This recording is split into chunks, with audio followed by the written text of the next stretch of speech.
கர்த்தர் நல்லவர். கர்த்தருடைய பரிசுத்த நாமத்துக்கு மகிமை உண்டாகட்டும். ரூத்தின் சரித்திர புத்தகம் 2வது அதிகாரம் 14வது வசனத்தை வாசிக்கலாம். ரூத்தின் சரித்திர புத்தகம் 2:14. பின்னும் போவாஸ் சாப்பாட்டு வேளையில் அவளை பார்த்து, நீ இங்கே வந்து இந்த அப்பத்திலே புசித்து காடியிலே உன் துணிக்கையை தோய்த்துக்கொள் என்றான். அப்படியே அவள் அறுப்பறுக்கிறவர்கள் அருகே உட்கார்ந்தாள். அவளுக்கு வறுத்த கோதுமையை கொடுத்தான். அவள் சாப்பிட்டு திருப்தியடைந்து மீந்ததை வைத்து கொண்டாள். ரமேன் சொல்லாமா? நம்முடைய தேவன் நம்மை திருப்தியாக்கி மீந்திருக்க செய்கிற தேவன். அல்லேலூயா. நம்முடைய தேவன் எப்படிப்பட்டவர்? நம்மை திருப்தியாக்கி மீதம் எடுக்க செய்கிற தேவன். மீதம் எடுத்து மீந்ததை மீதியினால் நிறைத்து நம்மை செழிப்பாய் நம்மை அவருடைய கிருபையினால் நடத்துகிற தேவனாய் அவர் இருக்கிறார். இந்த சத்தியம் நமக்கு நல்லாவே தெரியும். இதனுடைய பின்னணி நமக்கு நல்லாவே தெரியும். என்னது? ரூத், மோவாப் தேசத்தை சேர்ந்த ரூத் அவர்கள் இஸ்ரவேல் தேசத்துக்கு வருகிறார்கள். அவர் வரும்போது நகோமியினுடைய அந்த குடும்பத்தை வாழ வைக்க வேண்டும், தன்னுடைய குடும்பம் வாழ வேண்டும் என்று சொல்லி அவர்களுக்கு அடுத்த வேளை போஜனத்துக்கு கூட வழி இல்லாத நிலையில் அவர்கள் அந்த தேசத்துக்கு வருகிறார்கள், இஸ்ரவேல் தேசத்துக்கு வருகிறார்கள். அவங்க வந்ததுமே நேராக போவாசுடைய வயல்வெளியில் போய் கதிர் பொறுக்குகிறார்கள். அப்படி கதிர் பொறுக்கிற அந்த வேலையில் போவாசுடைய கண்களிலே அவர்களுக்கு கிருபை கிடைத்தது. அந்த நேரத்தில் போவாஸ் ரூத்தை ஆதரித்தார். ஆமென் சொல்லுங்க. ரூத்தை ஆதரித்து ரூத்துக்கு நல்ல திருப்தியாய் போஜனத்தை கொடுத்து, கவனிங்க, அந்த வயல்வெளியில் திருப்தியாய் போஜனத்தை கொடுத்து மீந்து போகக்கூடிய அளவுக்கு அவரை போஷித்தார். ரூத்தை போவாஸ் போஷித்தார். இதை நீங்கள் நல்லா புரிந்து கொள்ள வேண்டும். இது சாதாரணமாக நீங்கள் எடுக்கக்கூடாது. எப்படி ஒரு அந்நிய தேசத்தால் இந்த ரூத், முன்ன பின்ன தெரியாத ஜனங்கள், எந்த ஒரு அனுபவமும் இல்லாத ஒரு புது பழக்க வழக்கம் உள்ள அல்லது எந்த ஒரு ஆதரவும் இல்லாத, ரொம்ப முக்கியமான ஒரு விஷயம் என்ன அப்படின்னா, எந்த ஒரு ஆதரவுமே அங்கே இல்லை, யாருமே தெரியாது. அப்படிப்பட்ட ஒரு நேரத்தில், ஒரு பயங்கரமான ஒரு பஞ்ச காலத்தில் தேவன் ரூத்தை எப்படி போஷித்தார் என்றால் திருப்தியாக்கி. ஆமென் சொல்லுங்களேன். அந்த மனதுக்குள்ள ஒரு திருப்தியை கொடுத்து மீந்ததை வைக்கக்கூடிய அளவுக்கு தேவன் அவர்களை போஷித்தார். எப்படிப்பட்ட சூழ்நிலை என்று சொன்னால் நமக்கு நல்லாவே தெரியும் இதனுடைய பின்னணி. இஸ்ரவேல் தேசத்தில் எஃப்ராத்தாவில், அதாவது பெத்லகேமில் ஒரு பயங்கரமான பஞ்சம், முழு இஸ்ரவேலுக்கும் பஞ்சம். அப்பொழுது முழு இஸ்ரவேலுக்கும் பஞ்சம் வந்தப்ப பெத்லகேம் ஊரை சேர்ந்த எலிமெலேக்கு தன்னுடைய மனைவி நகோமியோடும் தன்னுடைய 2 ஆண் பிள்ளைகளோடும் கூட அவர் பெத்லகேமை விட்டு, அதாவது எஃப்ராத்தாவை விட்டு அவர் மோவாப் தேசத்துக்கு போய்விடுகிறார். மோவாப் தேசத்தில் போனதோ இந்த எலிமெலேக்கு மரித்து விடுகிறார். அவர் மரித்த பிற்பாடு நகோமி தன்னுடைய 2 ஆண் பிள்ளைகளுக்கும் அந்த மோவாப் தேசத்திலேயே பெண் எடுக்கிறார்கள். அதில் ஒருத்தருக்கு பேர் ஒருபால், இன்னொருத்துக்கு பேர் ரூத். இதில் ஒரு பயங்கரமான ஒரு சூறாவளி இந்த நகோமியுடைய வாழ்க்கையில் வீசுகிறது. அது என்ன அப்படின்னா, நகோமியுடைய கணவனும் செத்த பிற்பாடு நகோமிக்கு இருக்கக்கூடிய அந்த 2 பிள்ளைகளுமே மரித்து போகிறார்கள். அந்த வீட்டில் ஆம்பளை துணையே இல்லை, ஆம்பளை வம்சமே இல்லாதபடிக்கு ஒரு பயங்கரமான ஒரு சபிக்கப்பட்ட ஒரு நிலைமை. இப்போது நகோமி தன்னுடைய 2 மருமக்களாகிய ரூத்தோடும் ஒருபாலோடும் தன்னந்தனிமையாக நிற்கிறாங்க. இப்போது நல்லா கவனிங்க, நகோமிக்கு ஒரு செய்தி வருகிறது. என்ன செய்தி வருதுன்னா, இஸ்ரவேல் தேசத்தில் பஞ்சமெல்லாம் போய், நல்லா கவனிக்கணும், பஞ்சமெல்லாம் போய் இப்போ நல்ல செழிப்பை தேவன் கட்டளையிட்டிருக்கிறார். அதனால் மறுபடியும் இஸ்ரவேல் செழிப்பாக இருக்குதுன்ற செய்தியை நகோமி கேட்டதும், சரி நான் என் சொந்த ஊருக்கே போயிடுறேன், நான் நல்ல ஒரு குடும்பத்தோட, நல்ல ஒரு குடும்ப பின்னணியில் எல்லாருடைய ஆதரவோடு நான் இந்த மோவாப் தேசத்துக்கு வந்தேன், ஆனால் இன்றைக்கி பயங்கரமான கசப்போட என் குடும்பத்தையே இழந்துட்டு நான் இன்றைக்கி மறுபடியுமா நான் வந்து பெத்லகேமுக்கு போகிறேன், எப்ராத்தாவுக்கு போகிறேன் அப்படின்னு சொல்லி இந்த 2 மருமக்கள் மாரோடும் கூட நகோமி பேசுகிறாங்க.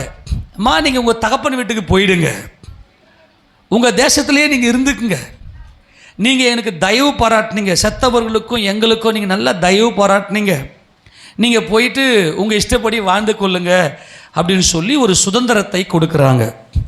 அதில் ஒர்பால் நகோமியை முத்தமிட்டு விட்டு தன் சொந்த தேசத்துக்கே போயிடுறாங்க, தன் தாய் வீட்டுக்கு போயிடுறாங்க. ஆனால் ரூத்தை நீங்கள் பார்த்தீங்கன்னா நல்லா கவனிக்கணும். ரூத் என்ன பண்ணுறாங்க அப்படின்னா, நகோமியை விட்டு பிரிந்து போக அவர்களுக்கு மனதில்லை. நகோமியோடு கூட அவர்கள் ஒன்றரை கலந்து விட்டார்கள். தன் மாமியாரோடு கூட அவர்கள் ஒன்றரை கலந்து விட்டார்கள். அவங்க என்ன செய்கிறாங்க அப்படின்னா, நான் உங்கள் கூட தான் நான் வருவேன், நான் கடைசி வரைக்கும் உங்களோட தான் இருப்பேன் அப்படின்னு சொல்லி அவர்கள் நல்ல விடாப்பிடியாக இருந்ததுனால நகோமியால் மறுக்க முடியாமல், ரூத்தை விட்டு விலக முடியாமல் சரி ரூத்தையும் கூட்டிக்கினே வராங்க. வந்ததுமே நடந்த சம்பவம் என்னன்னா, ஏறக்குறைய 10 வருஷம் ஆயிடுச்சு. 10 வருஷம் கழித்து மறுபடியுமா அவங்க தம்முடைய சொந்த தேசத்துக்கு வராங்க. அப்படி வந்தபோது எல்லாரும் முன்னாடி நகோமியை பார்த்தவங்கள இது நகோமி இல்லை அப்படின்னு சொல்கிறாங்க. நகோமி சொல்கிறாங்க, என்ன ஏன் நகோமின்னு சொல்கிறீங்க, என்ன மாறால்னு சொல்லுங்கள், கர்த்தர் என் வாழ்க்கையை கஷ்டப்பாக்கிட்டாருன்னா சொல்லி தன்னை கசந்து கொள்ளுகிறார்கள். ஆனால் அந்த வாலிப மகள் ரூத் என்ன செய்கிறாங்க அப்படின்னா, அத்தை நீங்கள் வீட்டிலே இருங்க, நான் போயிட்டு யாருடைய கண்களில் தயவு கிடைக்குதுன்னு பார்த்து, இப்போது இது அறுப்பறுக்கிற காலம், ஆமெனா, கோதுமை அறுவடையின் காலம், இது வார்கோதுமை அறுப்பினுடைய துவக்கத்தின் காலம். அப்படி இந்த வார்கோதுமையினுடைய துவக்கத்தின் காலம் என்று சொல்லுவது ஏறக்குறைய பஸ்கா பண்டிகைக்கு முன்னாடி. அப்போ பஸ்கா பண்டிகைனா ஏறக்குறைய ஏப்ரல், அந்த மார்ச், அந்த நாட்கள், அந்த மாதிரி நாட்களில் தான் வார்கோதுமை அறுப்பு அறுக்கப்படும். அந்த சீசனில் பார்த்தீங்கன்னாக்கா என்ன நடக்குதுன்னு சொன்னாக்கா, இவங்க எல்லாம் என்ன பண்ணுறாங்கன்னா பெத்லகேமுக்கு வராங்க. அப்படி பெத்லகேமுக்கு வந்தபோது நல்லா கவனிங்க, நகோமிக்கு சொந்த ஊர், ஆனால் ரூத்துக்கு இது அந்நிய தேசம்.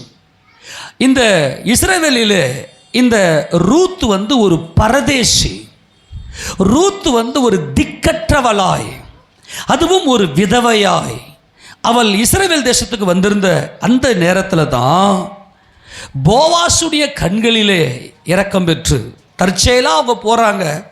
அது போவாசுடைய வயல்வெளியாக இருக்கிறது. அது அறுப்பறுக்கிற காலமாக இருந்ததுனால கதிர் பொறுக்கிறாள். தன்னுடைய வாழ்நாளை போக்குவதற்கு தன் ஜீவனுக்காக இந்த ரூத் கதிர் பொறுக்குகிறாள். ஆனால் நல்லா கவனிங்க, இவள் ஒரு பரதேசி, இவள் ஒரு திக்கற்றவள், இவள் ஒரு விதவை. ஆனால் கர்த்தர், ஆனால் இஸ்ரவேலின் தேவன், ஆனால் போவாஸ் இந்த ரூத்தை திருப்தியாக்கி, நல்ல திருப்தியாய் போஜனத்தை கொடுத்து மீந்ததை மிச்சம் வைக்கக்கூடிய அளவுக்கு இந்த ரூத்தை ஆசீர்வதித்தார். ஆமீன் சொல்லாமா? அன்பான தேவ ஜனமே, ஒரு காரியத்தை புரிந்து கொள்ளுங்கள். நம்முடைய தேவன் எப்படிப்பட்டவர் என்றால், நமது ஆண்டவர், நமது கர்த்தராகிய இயேசு கிறிஸ்து எப்படிப்பட்டவர் என்று சொன்னால், நம்மை திருப்தியாக்கி மீந்திருக்க செய்கிற தேவன். ஆமென் சொல்லுங்களேன். அந்த வசந்த மறுபடியும் வாசிங்க, 2:14, ரூத் 2:14. பின்னும் போவாஸ் சாப்பாட்டு வேளையில் அவளை பார்த்து, நீ இங்கே வந்து இந்த அப்பத்திலே புசித்து காடியிலே உன் துணிக்கையை தோய்த்துக்கொள். கவனிங்க, இந்த ரூத்துக்கு பரதேசியும் திக்கற்றவளும் விதவையுமாய் தன்னை அர்ப்பணித்த இந்த ரூத்துக்கு ஜீவனை கொடுக்கிறார். அவருடைய மாம்சத்தையும் அவருடைய ரத்தத்தையும் நமக்கு ஜீவனாய் கொடுத்திருக்கிறார். ஆமென். நாம் எல்லாம் பரதேசிகளாய் திக்கற்றவர்களாய் விதவையாய் இருக்கிற நமக்கு முதலாவது நம்முடைய கர்த்தர் கொடுக்கிற ஜீவன் என்னவென்று சொன்னால் அப்பமும் திராட்சரசமும். அதை எடுத்து நமக்கு கொடுத்து முதல்ல நமக்கு ஜீவனை உண்டாக்குகிற, நித்திய ஜீவனை உண்டாக்குகிறார். அதுக்கு பிற்பாடு அப்படியே அவள் அறுப்பறுக்கிறவர்கள் அருகே உட்கார்ந்தாள். அந்த பந்தியிலே அவள் உட்கார்ந்தாள். ஆமென் சொல்லுங்க. ரூத்து போய் அந்த பந்தியிலே அறுக்கிறவர்களோடு அவள் உட்கார்ந்து அந்த அப்பத்தை எடுத்து காடியிலே தோய்த்து தன் பசியை ஆற்றிக்கொண்டாள். அது மாத்திரமல்ல, அவளுக்கு வறுத்த கோதுமையை கொடுத்தான். அவளுக்கு வறுத்த கோதுமை, நல்லா கவனிங்க, இந்த வறுத்த கோதுமையை வச்சு நீண்ட நாள கொஞ்ச நாளுக்கு என்ன பண்ணலாம், சாப்பிடலாம். இந்த வறுத்த கோதுமை அவர் எதற்கு அது இந்த ரூத்துக்கு கொடுக்கிறதுக்கான காரணம் என்னவென்று சொன்னால், நீ ஜீவனை பெற்றுக்கொண்டாய், இனி உன்னுடைய வாழ்க்கை கேள்விக்குறியா இருக்காது, நீ என்றென்றைக்கும் ஜீவனோடு தான் இருப்பாய். ஆமேன் சொல்லுவோமா? அதனால தான் வறுத்த கோதுமையை எடுத்து கொடுக்கிறார். இப்போ நாமெல்லாம் கொடுக்கறதுல நமக்கு ஒரு அளவு இருக்கும் இல்லையா? எப்படி கொடுப்போம் நம்மெல்லாம்? நம்ம எந்த ஒரு காரியத்தை கொடுத்தாலும், எதை செய்தாலும், இப்போ சாப்பாடு பரிமாறும் போது கூட எவ்வளவு சாப்பிடுவாங்க, எந்த வயசு அவங்களுக்கு, என்ன சாப்பிடுவாங்க, எவ்வளவு சாப்பிடுவாங்க என்பது நமக்கு நல்லாவே தெரியும். ஆனால் இங்கே ரூத்துக்கு ஒரு பெண் எவ்வளவு சாப்பிடுவாங்க?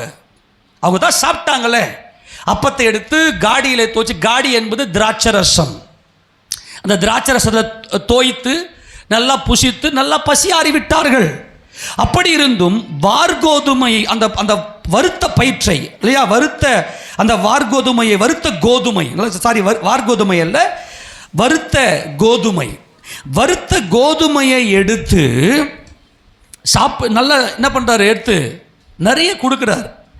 அதில் இந்த அம்மா சாப்பிட்டு முடிச்சுட்டு மீந்து இருக்கக்கூடிய அளவுக்கு ரூத்தை போஷிக்கிறவர் தான் நம்முடைய போவாஸ். ஆமேனா? நம்முடைய ஆண்டவர் எப்படிப்பட்டவர்? அதுவும் எப்படிப்பட்ட ஸ்டேஜ்? இந்த அம்மாவுக்கு ஒரு பயங்கரமான பஞ்ச காலம். 37ஆம் சங்கீதம் நம்முடைய தேவன் எப்படிப்பட்டவர் என்று நமக்கு வேதம் எப்படி சொல்லுகிறது? 37வது சங்கீதத்தில் அதில் 18-19 வசனத்தை வாசிக்கலாம். உத்தமர்களின் நாட்களை கர்த்தர் அறிந்திருக்கிறார். அவர்கள் சுதந்திரம் என்றென்றைக்கும் இருக்கும். அல்லேலூயா சொல்லாமா? நல்லா கவனிங்க, இந்த உத்தமர்களின் நாட்களை, யார் இந்த உத்தமர்கள் என்றால், பரதேசிகளும் திக்கற்றவர்களும் விதவைகளுமாய் இருக்கிற, கர்த்தரையே தன்னுடைய அடைக்கலமாய் நம்பி வருகிற இவர்களை தேவன் உத்தமர்கள் என்று சொல்லுகிறார். என் கர்த்தர் தான் எங்களை போஷித்து நடத்துகிறவர், அவரே எங்களுக்கு ஜீவ அப்பமாய் இருக்கிறவர் என்று அவர்கள் இஸ்ரவேல் தேசத்தை நாடி வருகிற அவரை சொல்றார். அவருடைய சுதந்திரம் என்றென்றைக்கும் இருக்கும். ஆமேனா?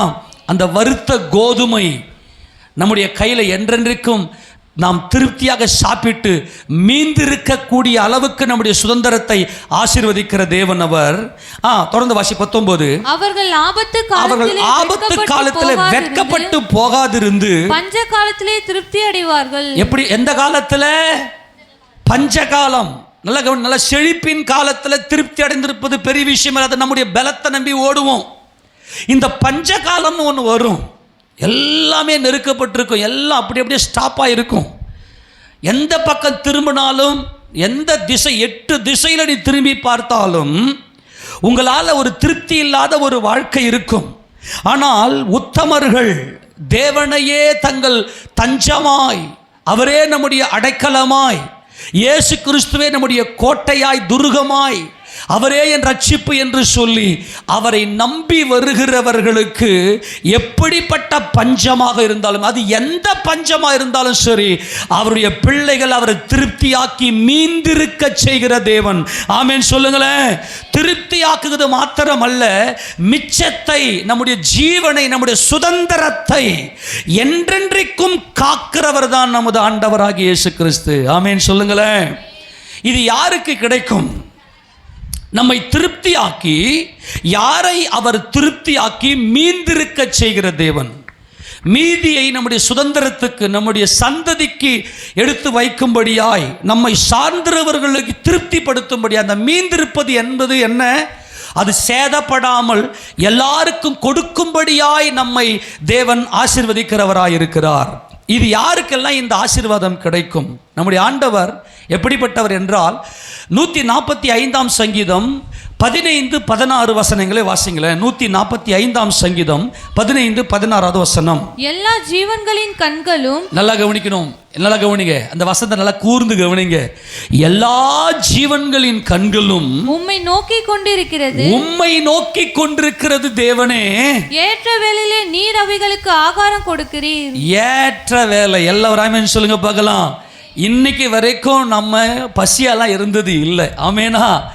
ஏற்ற வேலையில் நம்முடைய தேவைகள் என்ன, எப்படிப்பட்ட பஞ்சங்கள், எப்படிப்பட்ட நெருக்கங்கள் நமக்கு வந்த போதிலும் நமக்கு ஏற்ற வேலையில் நமக்கு ஆகாரம் கொடுக்கிறவர் அவரே. ஆமேனா? அவரையே நோக்கி பார்க்கும்படி தேவன் நமக்கு கிருபை செய்தார். அடுத்த வசனம் வாசிக்கலாம். நீர் உமது கையை திறந்து. யாருடைய கை? ஆமேனா? இன்னைக்கு வரைக்கும் நம்முடைய கையில் இருப்பது அவருடைய கை திறந்து கொடுத்தார். காசு பணம் அல்ல, ஒரு பேப்பர், ஒரு வேர்ல்டு சிஸ்டம், ஒரு பேப்பர் சிஸ்டம், ஒரு பணம், ஒரு காயின் நமக்கு நம்ம போஷிக்கவில்லை. அவருடைய கரம், அவருடைய ஜெயங்கொண்ட கரம், அவருடைய உயிர் தெரிந்த வலது கரம், அவருடைய கையை திறந்து சகல பிராணிகளின் வாஞ்சையும் திருப்தியாக்குகிறார். சகல பிராணிகளின் வாஞ்சையும் அவர் என்ன செய்றாராம்?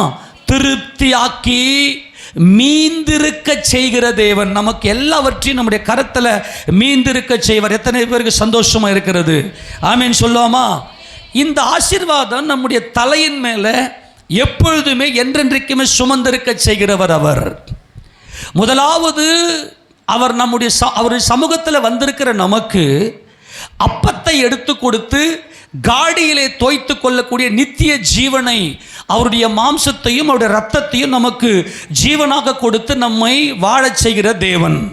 அது மாத்திரமல்ல, நம்முடைய அன்றாட வாழ்க்கைக்கு, நம்முடைய சந்ததியினுடைய வாழ்க்கைக்கு, நம்முடைய சுதந்திரத்தினுடைய வாழ்க்கைக்கு அவர் வறுத்த கோதுமையை கொடுத்து அதை திருப்தியாக நம்ம புசித்து மீதியாக மீந்திருக்கும்படியாய் நம்மை உயர்த்துகிற தேவனாய் அவர் இருக்கிறார்.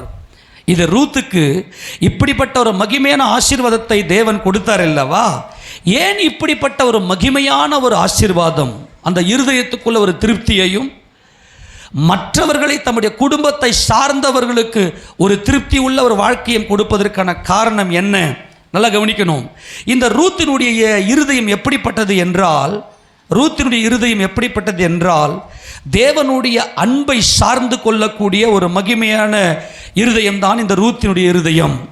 இந்த ரூத்துக்கு சாப்பிட்டு திருப்தி அடைஞ்சி மீதியை வைத்துக்கொண்டு அந்த மீதியை கொண்டு தன்னுடைய குடும்பத்தை போஷித்தாள், தன் மாமியாரை போஷித்தாள். அந்த வசனத்தை வாசிக்க பார்க்கலாம். ரூத் எல்லாத்தையும் முடிச்சுக்கணும். அவங்க என்ன பண்ணுறாங்கன்னா வீட்டுக்கு போகிறாங்க. வீட்டுக்கு போனதும் 18ஆம் வசனத்தை வாசிக்க பார்க்கலாம். அவள் அதை எடுத்துக்கொண்டு ஊருக்கு வந்தாள். எங்க வந்தா?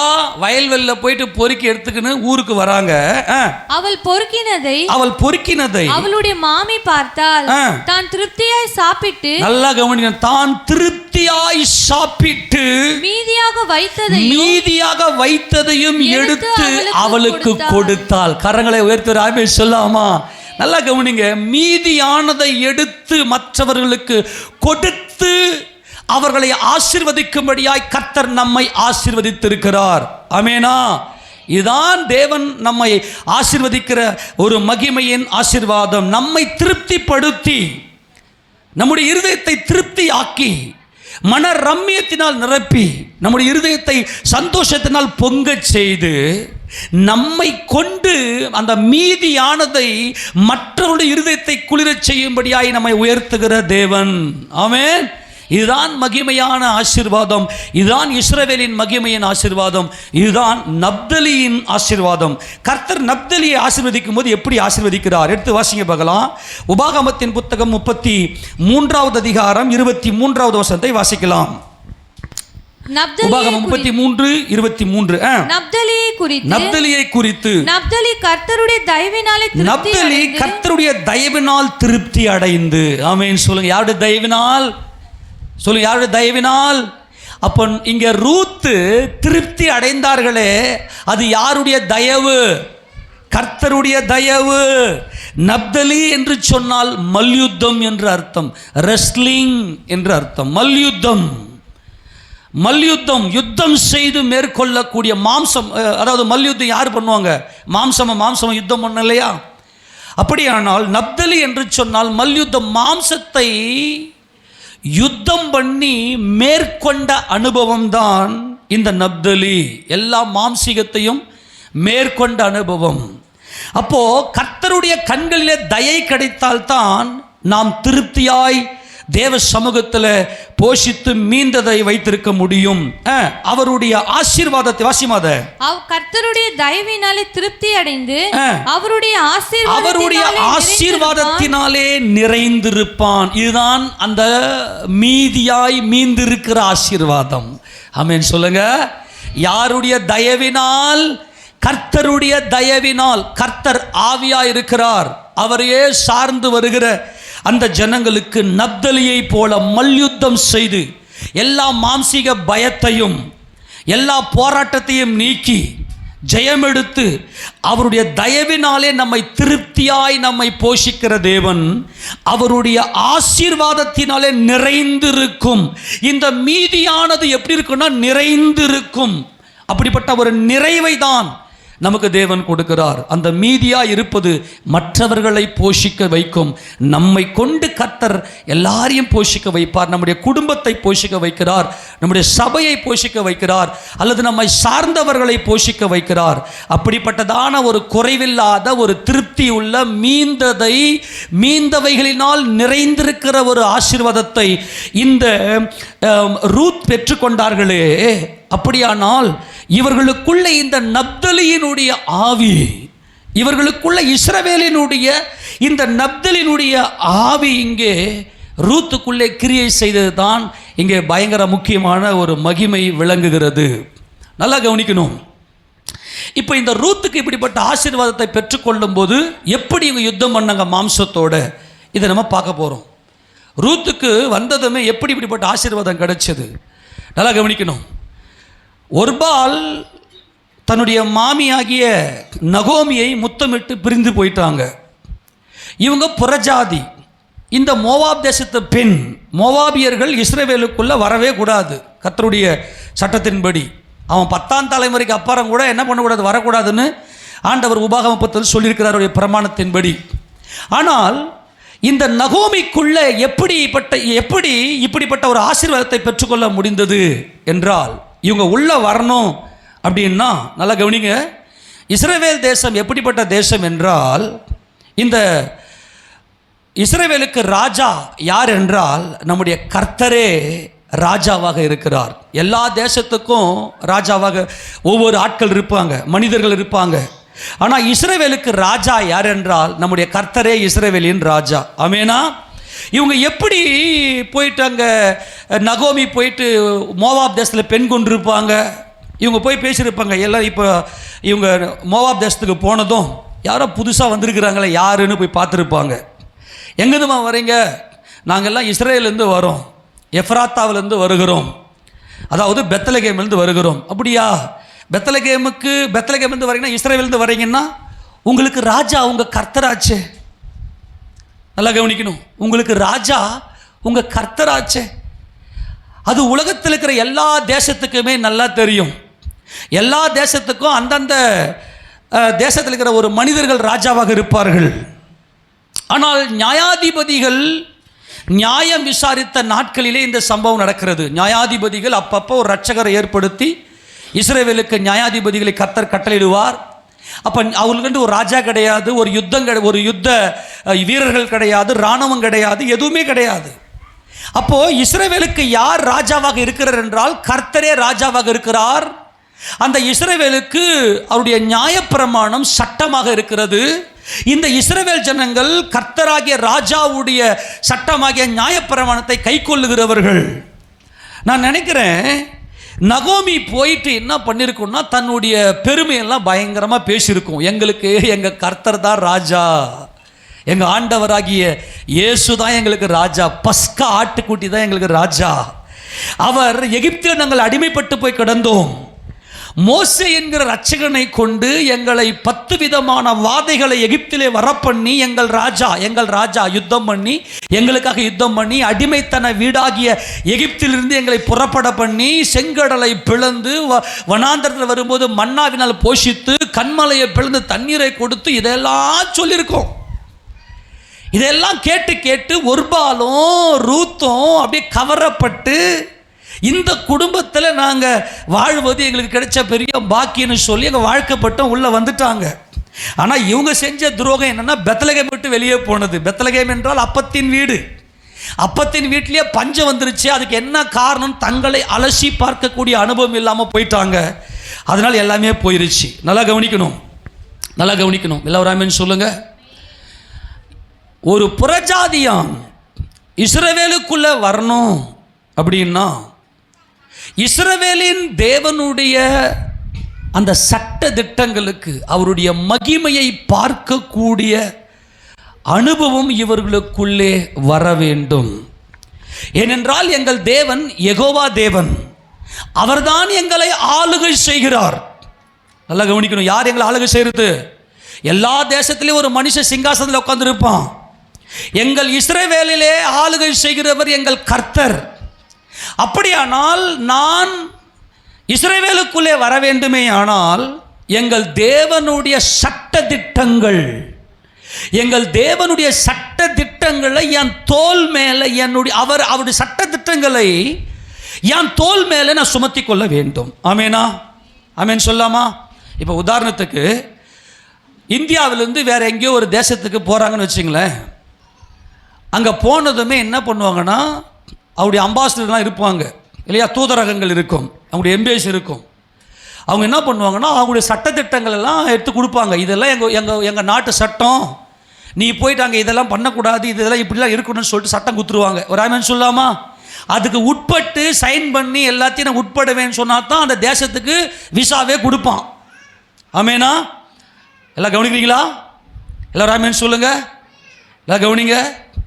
இப்போ இஸ்ரவேலுக்குள்ள ஒரு புறஜாதி பெண் இஸ்ரவேலுக்குள்ள வரணும் அப்படின்னா இஸ்ரவேலின் ராஜாவுடைய சட்ட திட்டங்கள், இஸ்ரவேலின் ராஜாவுடைய அந்த நியமங்களை தான் தோல் மேலே சுமந்து கொள்ள வேண்டும். இது மாம்சம் தடுக்கும். வேற எந்த ஜாதிக்குமே நியாயப்பிரமாணம் கிடையாது.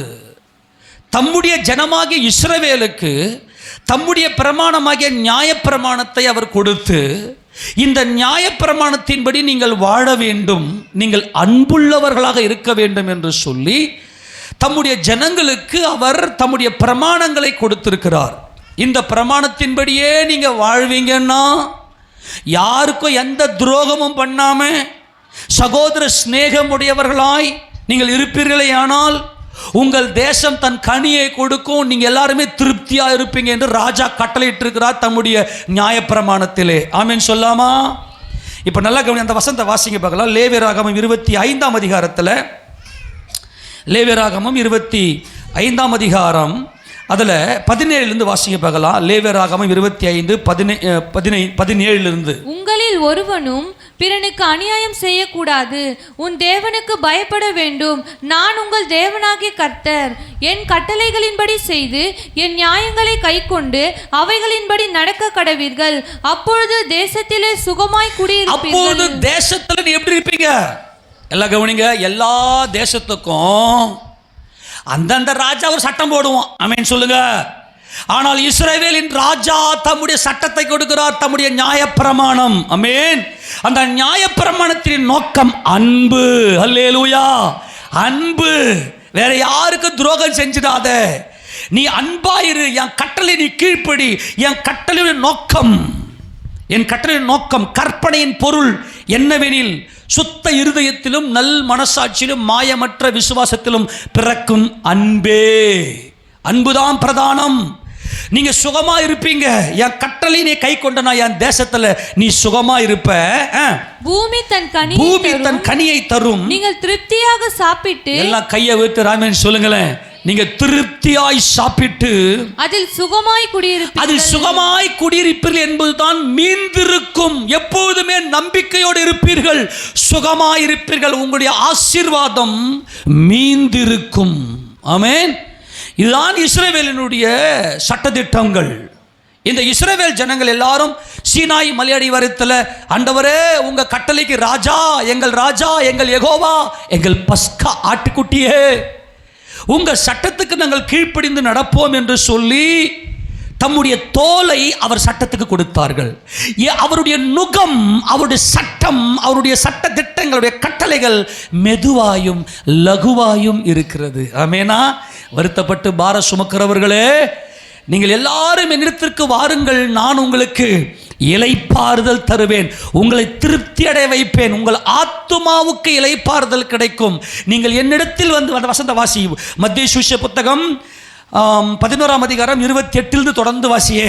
வருத்தப்பட்டு பாரம் சுமக்கிறவர்களே, நீங்கள் எல்லாரும் என்னிடத்தில் வாருங்கள், நான் உங்களுக்கு இளைப்பாறுதல் தருவேன். நான் சாந்தமும் மனத்தாழ்மையுமாய் இருக்கிறேன். என் நுகத்தை உங்கள் மேல் ஏற்றுக்கொண்டு என்னிடத்தில் கற்றுக்கொள்ளுங்கள், அப்பொழுது உங்கள் ஆத்துமாக்களுக்கு இளைப்பாறுதல் கிடைக்கும். ஆத்துமாவுக்கு இளைப்பாறுதல் கிடைக்கும். என் நுகம் மெதுவாயும் என் சுமை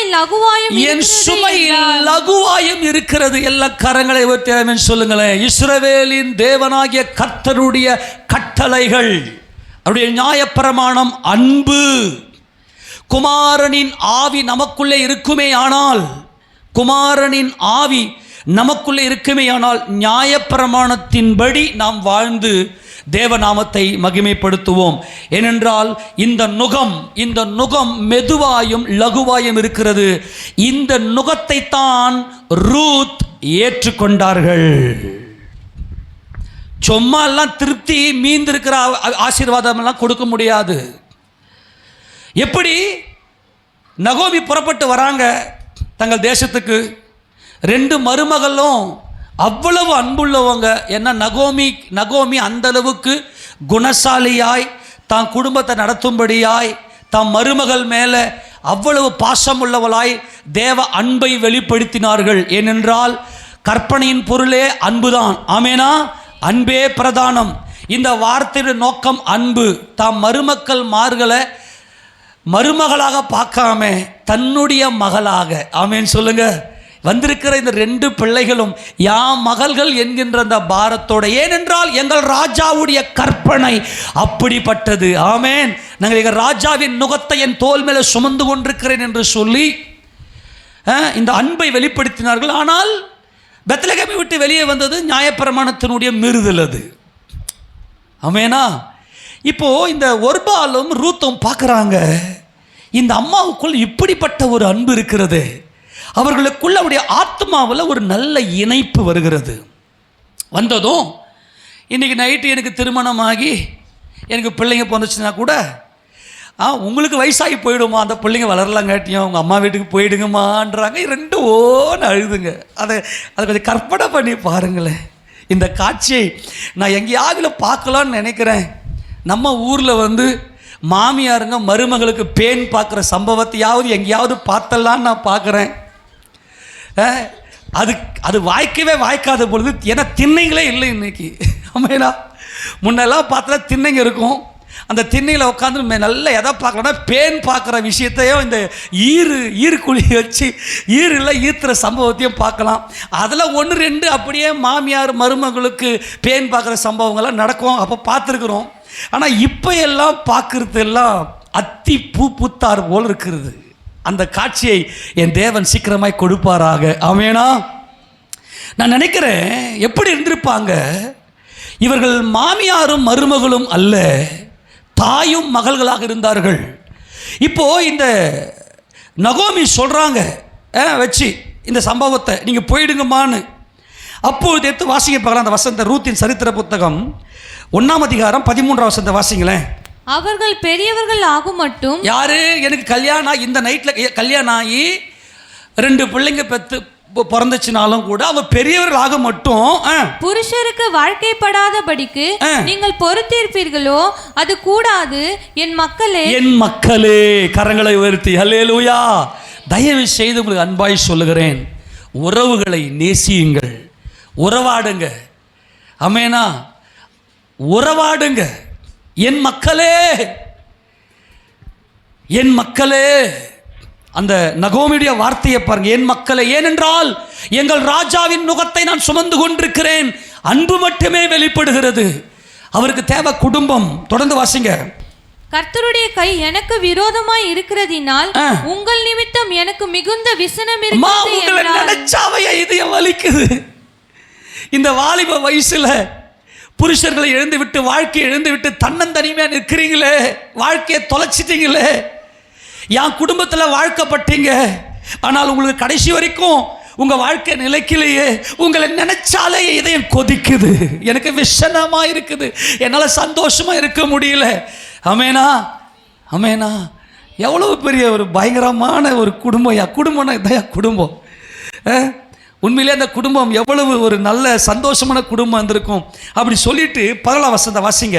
அப்பொழுது அவர்கள் சத்தமிட்டு அதிகமாய் அழுதார்கள். யார் அழுதது யாரு? மருமகள்கள் சத்தமிட்டு அழறாங்க. ஐயோ அத்தை, இன்னும் இந்த வார்த்தையெல்லாம் சொல்றீங்க. இந்த காட்சியை அப்படியே கற்பனை செய்து பாருங்கள். எந்த ஒரு 2 பொம்பளையாலையும் 2 பொம்பளைங்கெல்லாம் உட்காந்து ஒரு 10 நிமிஷம் பேசினாங்கன்னாவே முடிவில் முறுக்கின்னு தான் போவாங்க. அது அம்மா பொண்ணாக கூட இருக்கட்டும். எங்கள் வீட்டில் 3 பொம்பளைங்க இருக்கிறாங்க, அனுபவத்தில் சொல்கிறேன் நான். நல்லா கண் கூட பார்த்து 2 பேர் ஒரு 5 நிமிஷம் உட்காந்து முறுக்கின்னு போவாங்க. ஆனால் இந்த 3 பொம்பளைங்க அந்த வீட்டில் இருக்கிறாங்க. இந்த வார்த்தையை நகோமி சொன்னதோ சத்தமிட்டு அழறாங்க. 2 பேருமே அழுதுட்டு ஒருபால் தன் மாமியை முத்தமிட்டு போனாள். நல்லா கவனிக்கணும் அம்மா. இன்னைக்கு நைட்டு எனக்கு திருமணம் ஆகி எனக்கு பிள்ளைங்க பிறந்தாங்கன்னா கூட உங்கள் வாலிபத்துக்கு ஏற்ற ஒரு வாழ்க்கை, நல்லா கவனிக்கணும், உங்கள் வாலிபத்துக்கு உங்கள் மாம்சத்துக்கு ஏற்ற இந்த வாழ்க்கையை என்னால் கொடுக்க முடியாது என்கின்ற உண்மையை சொன்னால் நகோமி. ஒருபாலுக்கு புரிந்து விட்டது. ஆமாம், நான் வாலிபத்தில் இருக்கிறேன், என் வாழ்க்கை வீணாக போயிடும், நான் எங்கள் தேசத்துக்கு போய் யாரையாகில ஒரு வாலிப பையனை பார்த்து திருமணம் செஞ்சு நான் செட்டில் ஆயிடுறேன் அப்படின்னு சொல்லி ஒருபால் தன் மாமியை முத்தமிட்டு போயிட்டான். ஆமென். வாசிங்க. ரூத்தோ எல்லாம் சொல்லி சேர்ந்து வாசி. ரூத்தோ எல்லாம் சேர்ந்து வாசி. ரூத்தோ. அல்லேலூயா. ரூத்தோ மல்யுத்தம் செய்கிறாள். மல்யுத்தம், மாம்சத்தோடு யுத்தம் செய்கிறாள். காண்டாமிருகத்துக்கு ஒத்த பலன் இந்த ரூத்துக்குள்ளே இருக்கிறது. என் கொம்பு என் கர்த்தர் உயர்ந்திருக்க செய்கிறவர், என் மாம்சம் எனக்கு பெருசு அல்ல, என் கர்த்தரை என் இருதயத்திலே தரித்து கொண்டிருக்கிறேன். என் அத்தை அல்லது என் அம்மா, உனக்குள்ள உங்கள் ராஜாவை நான் பார்த்திருக்கிறேன். நீங்கள் காட்டுகிற ஒவ்வொரு அன்பும் தெய்வீகம். தெய்வீகம் எனக்கு தேவை. அந்த ராஜா தேவை. என் இயேசு எனக்கு தேவை. அந்த பஸ்கா ஆட்டுக்குட்டி எங்களுக்கு தேவை. ரூத் நப்தலியினுடைய அபிஷேகம், இஸ்ரவேலின் அபிஷேகம் இந்த ரூத்துக்குள்ளே வந்தது. நல்லா கவனிக்கணும். யாரை அவர் திருப்தியாக்கி மீந்திருக்க செய்கிற தேவன். மீந்திருக்க செய்வது நித்திய ஆசீர்வாதம். நித்திய ஆசீர்வாதத்தை கொடுக்கிறது. என்ன, இன்னைக்கு நைட்டு திருமணமாகி எனக்கு பிள்ளைங்க வந்தாலும் உனக்கு வாழ்க்கையை அமைச்சு கொடுக்க முடியாதம்மா என்கின்ற உண்மையை சொன்னதுமே ஆமாம் உண்மைதான், உண்மைதான், யதார்த்தம், யதார்த்தம். ஓகே, முத்தமிட்டால் போய்விட்டால், முத்தமிட்டால் போய்விட்டால். ஆமென். ரூத்தோ என்ன செய்யல, போகாம என்ன பண்ணாங்க, விடாமல் சொல்லுங்க, விடாமல். எல்லாரும் சொல்லி விடாமல். இந்த பாரு, நாங்கள் நான் இப்போ இஸ்ரவேலுக்குள்ளே போகிறேன், நீங்கள் மோவாப் பிள்ளைங்க, நீ இஸ்ரவேலுக்குள்ள வரணும்னா என்ன வாசி, தொடர்ந்து வாசிப்பலாம் 15. அப்பொழுது அவள் இதோ உன் சகோதரி தன் ஜனங்களிடத்துக்கு தன் தேவர்களிடத்துக்கும் திரும்பி போய்விட்டாலே, நீயும் உன் சகோதரியின் பிறகு திரும்பி போய் என்றாள். அதற்கு ரூத், நான் உம்மை பின்பற்றாமல் உம்மை விட்டு திரும்பி போவதை குறித்து என்னோட பேச வேண்டாம். நீர் போகும் இடத்திற்கு நானும் வருவேன், நீர் தங்கும் இடத்திலே நானும் தங்குவேன். உம்முடைய ஜனம் என்னுடைய ஜனம், உம்முடைய தேவன் என்னுடைய தேவன். நீர் மரணமடையும் இடத்தில் நானும் மரணமடைந்து அங்கே அடக்கம் பண்ணப்படுவேன். மரணமே அல்லாமல் வேறொன்று உம்மை விட்டு என்னை பிரித்தால் கர்த்தர் அதற்கு சரியாகவும் அதற்கு அதிகமாகவும் எனக்கு செய்ய கடவர் என்றாள். அவள் அல்லேலூயா. கவனிங்க கவனிங்க கவனிங்க, இந்த இடம் தான் பயங்கரம். ரூத் இஸ்ரவேலின் தேவனுடைய நுகத்தை தன்மேல சுமத்தி கொள்ளுகிற ஒரு அனுபவம். எல்லாம் கவனிங்க. யாருக்கு தேவன் திருப்தியை கொடுத்து மீந்திருக்க செய்வார்? இஸ்ரவேலின் தேவனுடைய நுகம். 2 பேரை நிக்க வச்சுட்டு நகோமி ஒரு பெரிய பிரசங்கத்தை, நியாயப்பிரமாணத்தினுடைய எங்கள் ராஜாவுடைய சட்ட திட்டங்களுடைய சாராம்சத்தை எடுத்து அங்கே ஜூஸ் ஆக்கி குடிக்க கொடுக்குறாங்க. என்ன குடிக்க கொடுக்குறாங்க? எங்கள் தேவன் எப்படிப்பட்டவர், எங்கள் தேவன் ஆளுகை செய்கிற ஜனங்கள் எப்படிப்பட்டவர்கள் என்பதை குறித்து பேசினாங்க. கவனிக்கிறீங்களா? நகோமி அங்கே ஒரு பெரிய பிரசங்கம் பண்றாங்க. என் மக்களே, என் தேவன் எப்படிப்பட்டவர், என் தேவனுடைய சட்ட திட்டங்களுக்கு உட்பட்டு என் தேவனுடைய சட்டத்தை தங்கள் தோல் மேலே சுமந்து கொண்டிருக்கிற என் ஜனங்கள் எப்படிப்பட்டவர் என்பதை குறித்து பேசுறாங்க. அப்படி பேசினதுமே ஒருபால் யுத்தம் பண்ண முடியல. ஏன்னா ஒருபால் மாம்சம் மல்யுத்தம் பண்ண முடியல. மாம்சத்தோடு யுத்தம் பண்ண முடியல. மாம்சம் ஆவிக்கு விரோதமாகவும் ஆவி மாம்சத்துக்கு விரோதமாகவும் யுத்தம் செய்கிறது. இவைகள் ஒன்றை ஒன்று செய்யக்கூடாதபடிக்கு ஒன்றோடு ஒன்று போர் செய்கிறது. அதில் மாம்சம் நல்லா கவனிங்க. இன்னைக்கும் சபையில் பார்த்தீங்கன்னா மாம்சத்திலேயே உக்காந்துக்குன்னு எல்லாம் மாம்சத்திலேயே பார்க்குற, எல்லாமே மாம்சத்தினுடைய சுயநீதியிலே செய்யக்கூடிய ஆட்களும் உண்டு. மாம்சத்தோடு மல்யுத்தம் செய்து நப்தலியினுடைய ஆசீர்வாதத்தில் நித்திய ஆசீர்வாதம், அவனுடைய ஆசீர்வாதம் நித்தியமாக இருக்கும். மீந்திருக்க செய்கிற இவன் திருப்தியாகி மீந்திருக்க செய்கிற இந்த ஆசீர்வாதத்தை பெற்றுக்கொள்ளும்படி ஆவில யுத்தம் பண்ணுகிற ஆட்களும் உண்டு.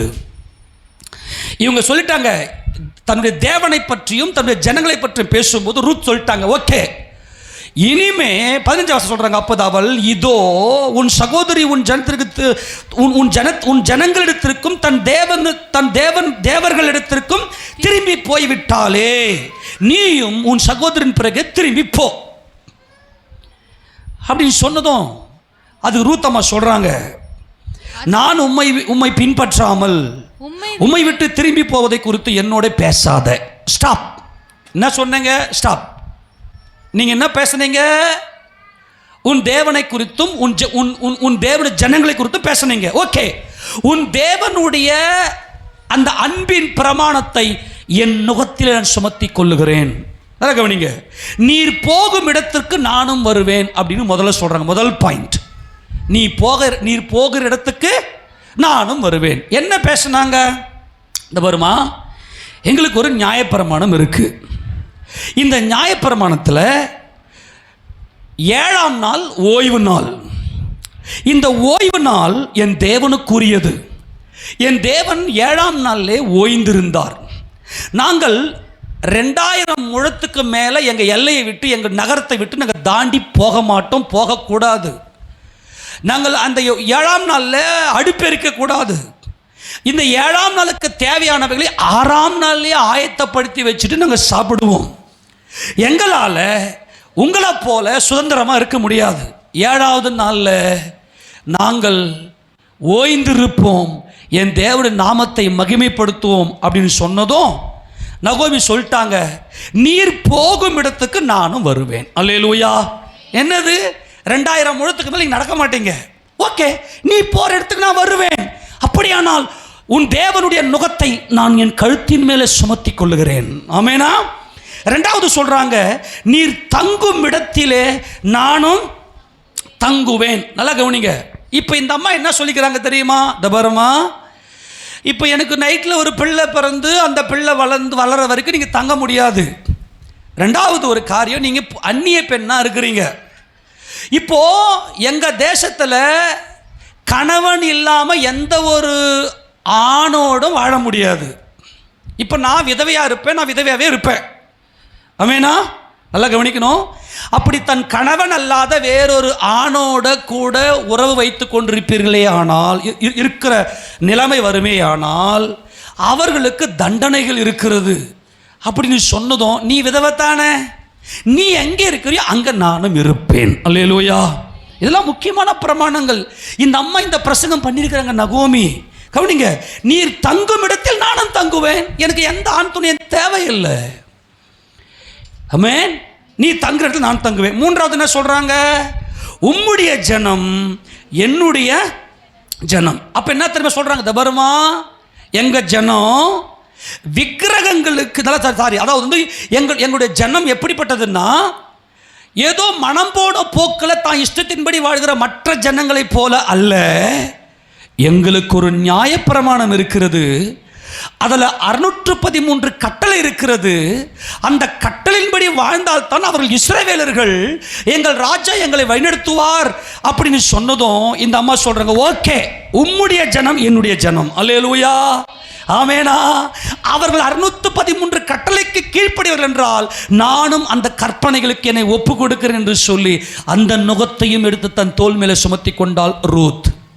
அடுத்தது, உம்முடைய தேவன் என்னுடைய தேவன். எம்மா, மற்ற தேசங்களில் இருக்கிறது போல சிலைகளை வைத்து ஆராதிப்பதல்ல எங்கள் தேசம். எங்கள் தேவன் அக்னியாய் இருக்கிறார், அவர் ஒளியாய் இருக்கிறார், அவர் வார்த்தையாய் இருக்கிறார், அவர் மகிமையாய் இருக்கிறார், அவர் நாமத்தை பிரஸ்தாபப்படுத்துகிற எந்த ஸ்தானத்திலும் அவர் இறங்கி வருகிறார். விக்கிரகத்தை ஆராதிக்க முடியாத மாடு சொன்னதும் உன் தேவன் என் தேவன். அல்லேலூயா. அடுத்து சொல்றாங்க, நீ மரணமடையும் இடத்தில் நானும் மரணம் அடைந்து அப்படின்றாங்க. அப்ப என்ன அர்த்தம்னா, தபாரு, எங்க தேசத்துல 4 விதமான மரண தண்டனை இருக்கிறது. இந்த பிரமாணத்தில் மீறினா 4 விதமான மரண தண்டனை இருக்கிறது. இது எங்கள் ராஜாவாகிய எங்கள் தேவன் எங்களுக்கு பயங்கரமான இந்த பிரமாணங்களை கொடுத்திருக்கிற இந்த தண்டனைக்கு உட்பட நேரிடும். ஓகே, உம்மை போலவே நீர் மரணம் அடையும் இடத்தில் நானும் மரணம் அடைகிறேன். ஓகே, எங்கள் தேசத்தில் 2 விதமான அடக்கம் பண்ணக்கூடிய முறைகள் உண்டு. இதை நான் எக்ஸ்பிளைன் பண்ணனா இது வேற மாதிரி போக வேண்டாம். 2 முறையில் தான் நாங்கள் அடக்கம் செய்யப்படுவோம். இந்தந்த முறையில் ஓகே, நீ எங்கே அடக்கம் பண்ணப்படு, நானும் அங்கே அடக்கம் பண்ணப்படுகிறேன். ஆமென் சொல்லாமா? 100%. அதாவது ஒரு புறஜாதியான் இஸ்ரவேல்னாக வருவதை ப்ராசிலோட்டோஸ் அப்படின்வாங்க. இந்த ப்ராசிலோட்டோஸ் வரணும்னா இந்த நுகத்தை தோல் மேலே வைத்துக்கொண்டு உள்ளே வந்தால் மட்டுமே ராஜா அவர்களை போஷிப்பார். ஆமென் சொல்லாமா? இந்த நுகங்களை ஏற்றுக்கொண்டு உள்ளே வருகிறார். யாரு? ரூத் உள்ளே வருகிறார். ஏன்? 10 வருஷத்துக்கு முன்னாடி பஞ்சம். இப்ப நகோமி கேள்விப்படுறாங்க. 1ஆம் அதிகாரம் 6ஆம் வசனத்துல வாசி பார்க்கலாம். கர்த்தர் தம்முடைய ஜனங்களை சந்தித்து. யார் சந்தித்தது? ராஜா, நம்முடைய யெகோவா, நம்முடைய இயேசு ராஜன் தம்முடைய ஜனங்களை சந்தித்து. கரங்களை தட்டி அவர்கள் மகிமை செலுத்த மாட்டீங்களா? நம்மை சந்திக்கிற தேவன், நம்மை விசாரிக்கிற தேவன், நம்மை போஷிக்கிற தேவன்.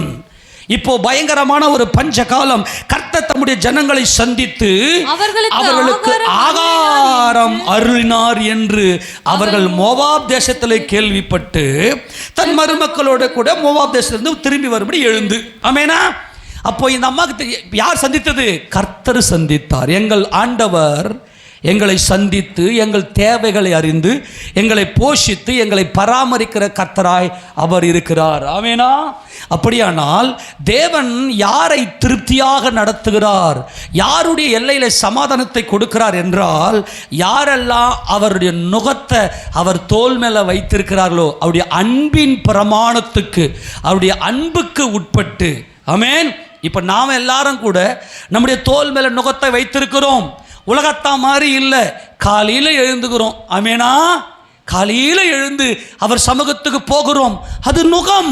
மற்றவங்கள மாதிரி நல்லா கொரட்டை விட்டு தூங்கலை. ஆமேனா? காலையில் எழுந்து பைபிள் வாசிக்கிறீங்க. அவருடைய வார்த்தையை வாசிக்காம உங்களால் ஒரு காரியத்தை செய்ய முடியவில்லை.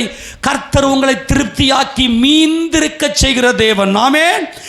ஒரு நாளும் தேவ சமூகத்தில் எப்பெல்லாம் சபை கூடுகிறதோ அப்போதெல்லாம் உங்களை ஆயத்தப்படுத்தி கொண்டு தேவ ராஜ்யத்துக்குள்ளே ஞாயிற்றுக்கிழமை எத்தனை கோடி ரூபாய் கொடுத்தாலும் நாங்கள் போவதில்லை.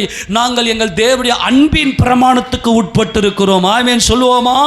உள்ளே வருகிற நம்மை ரூத்தை திருப்தியாக்கி மீந்திருக்க செய்த தேவன் இந்த நுகத்தடிகை தோல் மேல் சுமந்து கொண்டு, அது மாத்திரமல்ல, முன்னாடிலாம் பாரம்பரிய கட்டில் நம்முடைய சொந்த பந்தங்கள் இவர்களுக்கெல்லாம் ஆசாபாசங்களுக்கெல்லாம் அடிமைப்பட்டு போய் கிடந்தோம்.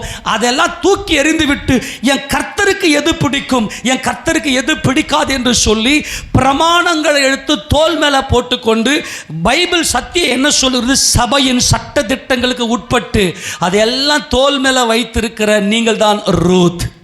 கரங்கள் ஆமென் சொல்லாமா? நீங்கள் இருக்கிற நிலம், இந்த வயல்வெளி, இது கர்த்தராகிய இயேசு ராஜாவுடைய வயல்வெளி. கர்த்தர் உங்களை பார்த்திருக்கிறார். அவருடைய அப்பத்தையும் அவருடைய திராட்சரசத்தையும் நமக்கு கொடுத்திருக்கிறார். வறுத்த கோதுமையை எடுத்து நம்ம கையில் நம்மளை திருப்தியாக்கி, நித்திய ஆசீர்வாதங்களை நமக்கு கொடுத்து நம்ம திருப்தியாக்கி மீந்திருக்க செய்திருக்கிற தேவன் அவர். ஆமெனா. எத்தனை பேர் சந்தோஷமா இருக்குது? அல்லேலூயா. அப்போ இதை கர்த்தர் பார்க்கிறார். இவள் தோல் மேல இப்படிப்பட்ட ஒரு மகிமையின் அபிஷேகம் இருக்கிறது. இவளும் ஆபிரகாமின் சந்ததியா இருக்கிறாள். ஏனென்றால் கர்த்தர் ஆபிரகாமை அழைத்த போது, ஆபிரகாமே, நீ உன் தேசத்தையும் உன் இனத்தையும் உன் தகப்பன் வீட்டையும் விட்டு புறப்பட்டு வா. தேசம் அப்படின்னா என்னது? மெயின் மொழி பிரச்சனை. மொழி இந்தியாவில் என்ன மொழி பேசுகிறாங்க? இந்தியாவில் பல மொழி பேசுகிறாங்க. அதில் தமிழ்நாட்டில் என்ன மொழி பேசுகிறோம்? தமிழ் மொழி. நான் தமிழண்டா. ஆஹா, இந்த மண் இருக்கக்கூடாது. உன் தேசத்தை விட்டு முதல்ல வெளியே வா. நான் தமிழன், நான் இந்தியன், நான் தெலுங்கன், நான் மலையாளம். இந்த மொழியில் விட மனித அன்பு தான் தேவன் கேட்கிறார். ஆமென் சொல்லுங்க பார்க்கலாம். இப்போ நம்ம ஆட்களுக்குள்ள என்னது? அப்போ இங்கிலீஷ்காரன் வந்தாக்கா அவங்கள அன்பு கூற மாட்டியா? அன்பு கூற முடியாது. என்ன அந்த பேதம் உனக்குள்ள இருக்க. அவன் மனுஷன், நாம் தேவனுடைய பிள்ளைகளாக இருக்கிறோம். அப்போ இந்த ஆபிரகாம் என்ன செய்தார் என்றால், அவர் ஒரு தேசத்தை விட்டு வெளியே வந்தார். அப்படி என்ன? ஒரு பரதேசி. ஆபிரகாம் யாரு? பரதேசி. தான் இனம், தன்னை சூழ்ந்திருக்கிற தன்னுடைய சொந்த பந்தங்கள், அந்த இனத்தை விட்டு வெளியே வந்தார். அப்படின்னா அவர் திக்கற்றவர். ரெண்டாவது அவர் யார்? அவர் திக்கற்றவர். மூன்றாவது, அவர் தம்முடைய குடும்பத்தை விட்டே, தன் தகப்பன் வீட்டை விட்டே பிரிகிறார். அவர் ஒரு விதவை. அவருக்கென்று எந்த ஒரு பேக்ரவுண்டும் இல்லை. இதெல்லாம் பிரிஞ்சு தான் அவர் தேவன் காண்பித்த தேசத்துக்கு வருகிறார். இதுதான் ஆபிரகாமுடைய சந்ததி. இதுதான் யெகோவா தேவன் ஆசீர்வதிக்கிற, நம்முடைய ஆண்டவராக இயேசு கிறிஸ்து ஆசீர்வதிக்கிற சந்ததி. அதே மாதிரி தான் ரூத்தும் தேவனுடைய இந்த நுகத்தை சுமந்து கொண்டு மோவாப் தேசத்தை விட்டு, தன் குடும்பத்தை, தன்னுடைய இனத்தை விட்டு, தன் குடும்பத்தை விட்டு, இனம்னா சொந்த பந்தங்கள். ஆமேனா? நம்மலாம் பங்கு மங்காளிங்கடா. நம்ம நம்ம நம்ம நம்ம நம்ம தலைக்கட்டே 50 தலைக்கட்டுற, நம்ம 50 தலைக்கட்டுக்கு சொந்தக்காரர், நம்ம போயிடாதீங்கடா, நம்மளாம் பங்கு பங்காளிங்கடா. எதெல்லாம் இங்கே செல்லாது. நான் தமிழனா பிறந்ததுக்காக நான் ரொம்ப மார்த்தட்டுறேன். நான் தமிழனா பிறந்ததுக்கு நான் கர்த்தரை ஸ்தோத்தரிக்கிறேன். ஆமெனா? ஆனால் ஆபிரகாமின் சந்ததி தேசத்தை விட்டு வெளியே பரதேசி தான் அவருக்கு தேவை. எல்லா மொழியும் தேவனால் ஏற்படுத்தப்பட்டது. எல்லா அந்த அறிவுகளும் தேவனால் ஏற்படுத்தப்பட்டது. ஆக ஆபிரகாமின் சமூகம், ஆபிரகாமினுடைய மார்க்கம் என்னவென்றால் பரதேசி, திக்கற்ற விதவை. அதுதான் இந்த ரூத். இதுதான் இந்த மகிமையின் கர்த்தர் ஆபிரகாமுக்கு தரிசனமானார். இந்த ரூத்துக்குள்ள இந்த மகிமையின் கர்த்தர் தரிசனமாகி இந்த மகிமையின் கர்த்தருடைய நுகத்தை தன் தோல் மேலே அவள் சுமத்தி கொண்டாள். அதனால இந்த ரூத்தினுடைய எல்லையில் சமாதானமும் உச்சிதமான கோதுமையும் அவர் கொடுத்து அவர் போஷிக்கிறார். எடுத்து வாசிக்க பார்க்கலாம். சங்கீதங்களின் புத்தகம் 147 சங்கீதத்தில் உன் எல்லைகளை சமாதானம் உள்ளவைகள் ஆக்கி வாசிக்க பார்க்கலாம். அதில் 14 வசனம் வாசி. 147:14. அவர் உன் எல்லைகளை சமாதானம் உள்ளவைகள் ஆக்கி உச்சிதமான கோதுமையினால் உன்னை திருப்தி ஆக்கி மீந்திருக்க செய்கிற தேவன் அவர். ஆமென் சொல்லுங்க. அப்படியானால் எத்தனை பேருக்கு இது வரைக்கும் புரிஞ்சுது? ரூத்துக்கு திருப்தியான ஒரு ஆசீர்வாதத்தை கொடுத்து மீந்திருக்க செய்கிற நித்திய ஆசீர்வாதங்களை தேவன் கொடுத்தாரே, அதுக்கு காரணம் என்ன? ரூத்தின் மேல கர்த்தருடைய நுகம் இருந்தது. கர்த்தருடைய எல்லாத்தையுமே சொல்றது புரிஞ்சுது. ஆமெனா? நீங்களும் கர்த்தருடைய நுகத்தை உங்கள் தோல் மேல் வைத்துக்கொண்டு தேவனுடைய ஜனங்களாய் பிரகாசிக்கிறீர்கள். அவர் சமூகத்தில் ஜெபிக்கிறீர்கள். அவர் சமூகத்தில் வேதத்தை வாசிக்கிறீர்கள். அவர் சமூகத்தில் அவர் நாமத்துக்கு மகிமையாக எல்லார் மேலும் அன்பு கூறுகிறீர்கள். சபைக்கு ஒருமித்து வருகிறீர்கள். சபை எப்போ இதெல்லாம் கூடுகிறதோ அப்பொழுதெல்லாம் ஓடி வருகிறீர்கள். என்ன? உங்கள் மேலே இருக்கக்கூடிய கர்த்தருடைய அன்பின் நுகம், வார்த்தையின் அபிஷேகம், அது கீழ்ப்படுதலின் ஆவி. கர்த்தர் உங்கள் வாழ்க்கையில் திருப்தியை கொடுத்து மீந்திருக்க செய்கிற தேவன் அவர். ஆமென் சொல்லுவோமா? நல்லா கவனிக்க. அதனால தான் தேவன் நம்முடைய எல்லையில் ஒரு சமாதானத்தையும் ஒரு மீந்திருக்க செய்கிற அனுபவத்தையும் கொடுக்கிறார். இன்னொரு சம்பவத்தோடு நீங்கள் பார்த்தீங்கன்னா நல்லா கவனிங்களேன். இஸ்ரவேல் ஜனங்கள், அதாவது இஸ்ரவேலர் ரெண்டாக பிரிஞ்சு யூதாவாக இஸ்ரவேலாக பிரிந்து விட்டது. அதுக்கு பிற்பாடு யூதாவுடைய ராஜாக்கள் எல்லாரும் வந்தார்கள். யூதா பெஞ்சமின் என்கின்ற இந்த 2 கோத்திரம் மாத்திரம் யூதர்களாக அவள் வாழ்ந்து கொண்டிருந்தார். அந்த நாட்களில் பார்த்தீங்கன்னா எல்லாருமே கர்த்தருடைய பிரமாணங்களை விட்டு வழி விலகி போயிருந்த காலம் அது. எசேக்கியா ராஜாவின் நாட்களில் மட்டும்தான் கர்த்தருடைய பிரமாணங்களை விட்டு வழி விலகி போயிருந்த அந்த நாட்களில் ஒரு பயங்கரமான புதுப்பித்தலை, கர்த்தருடைய வார்த்தைக்கு நேராய் திரும்பும்படியாய் பஸ்காவெல்லாம் மறந்துட்டாங்க அந்த தேசத்து ஜனங்கள்.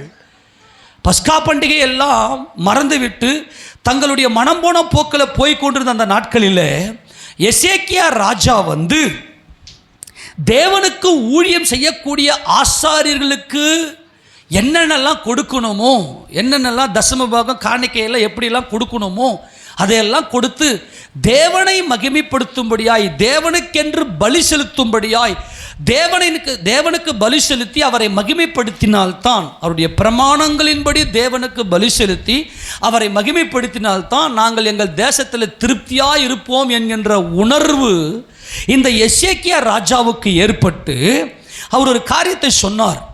இஸ்ரவேல் தேசம் எங்கும் எல்லாம் சோரம் போயிட்டீங்க, அவருடைய பிரமாணம், அன்பின் பிரமாணம் உங்கள் நுகத்தில் நீங்கள் சுமந்திருக்கல, உங்களுடைய தோல் மேலே அவருடைய நுகம் சுமந்திருக்கல, மறுபடியும் உங்கள் தோல் மேலே அவருடைய அன்பின் பிரமாணத்தை சுமந்து கொள்ளுங்கள் என்று சொல்லி பஸ்கா பண்டிகையை மறுபடியுமாய் அவர் புதுப்பித்தார். எல்லா ஜனங்களுக்குள்ளேயும் ஒரு ஆவிக்குரிய புதுப்பித்தலை இந்த எசேக்கியா ராஜா புதுப்பித்தார். எப்படிப்பட்ட காலம் தெரியுமா அது? எசேக்கியா ராஜாவுக்கு ஒரு பயங்கரமான பஞ்சகாலம். ஏனென்றால் அந்த நாட்களிலே அசிரிய ராஜா பயங்கர வல்லமை பொருந்தினவனாக பயங்கரமாக சுற்றி திரிந்து எல்லா தேசங்களையும் தான் கட்டுப்பாட்டுக்குள்ளே ஜெயம் எடுத்து கொண்டு வந்திருந்த காலம் அது. ஆனால் அப்படிப்பட்ட காலத்தில், அப்படிப்பட்ட பஞ்ச காலத்தில் எசேக்கியா ஒரு ராஜா ஒரு காரியத்தை செய்தார். தேவனுடைய பிரமாணத்தை தன் தோல் மேலே சுமத்தி கொண்டார். முழுக்க முழுக்க கர்த்தரையே தன் நம்பிக்கையாக கொண்டார். அப்படி தன் கர்த்தரையே தன் நம்பிக்கையாக கொண்ட ராஜாவாகிய எசேக்கியாவை போல அவனுக்கு முன்னாடி ஒரு ராஜா அப்படி இந்த கர்த்தரை நம்பல, அவனுக்கு பின்னாடியும் ஒருத்தர் நம்பலையும்.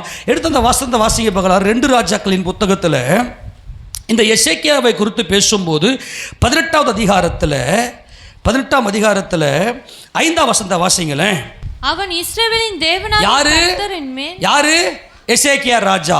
அவன் இஸ்ரவேலின் தேவனாகிய கர்த்தரின் மேல் வைத்த நம்பிக்கையிலே அவனுக்கு பின்னும் அவனுக்கு முன்னும் இருந்த யூதாவின் ராஜாக்களில் எல்லாம் அவனை போல் ஒருவனும் இருந்ததில்லை. எல்லா கரங்களை ஊத்துற ஆமென் சொல்லாமா? எங்கள் ராஜா இவர் ராஜா யூதாவுக்கு. ஆனால் எங்களை வாழ வைக்கிறவர், எங்களை திருப்தியாக்கி, ஏன்னா பயங்கரமான பஞ்சம். இந்த அசிரிய ராஜா வந்து யுத்தம் பண்ணி கொண்டிருக்கிறான். தேசத்தில் ஜனங்கள் சரியாக நடமாட முடியவில்லை, ஒரு சாதாரண வாழ்க்கை வாழ முடியவில்லை, பயங்கரமான ஒரு நெருக்கம். அந்த நேரத்தில் எசேக்கியா ராஜா முழுக்க முழுக்க தன் கர்த்தராகிய இயேசு ராஜாவையே தன் நம்பிக்கையாக கொண்டிருந்து இஸ்ரவேல் எங்கும் பஸ்காவை அனுசரிக்கும்படியான ஒரு திட்டத்தை இந்த எசேக்கியா ராஜா ஆர்டர் பண்ணார். எல்லாரும் பஸ்காவுக்கு நேராக வந்தாங்க. ஆனால் பஸ்காவுக்கு நேராக வரணும் அப்படின்னா, பஸ்கா பலியை செலுத்தணும்னா யார் வேணும்? ஆசாரியர்கள் வேண்டும். அல்லேலூயா சொல்லுங்க. ஆசாரியர்கள் வேண்டும். ஆசாரியர்களுக்கு இஸ்ரவேல் தேசத்தில் பங்கு கிடையாது. ஆசாரியர்களுக்கு இஸ்ரவேல் தேசத்தில் பங்கு கிடையாது. ஆசாரியர்களுக்கு இஸ்ரவேல் ஜனங்களோட கூட பங்கு கிடையாது. இஸ்ரவேல் ஜனங்களோட எண்ணிக்கையில் எண்ணக்கூடாது.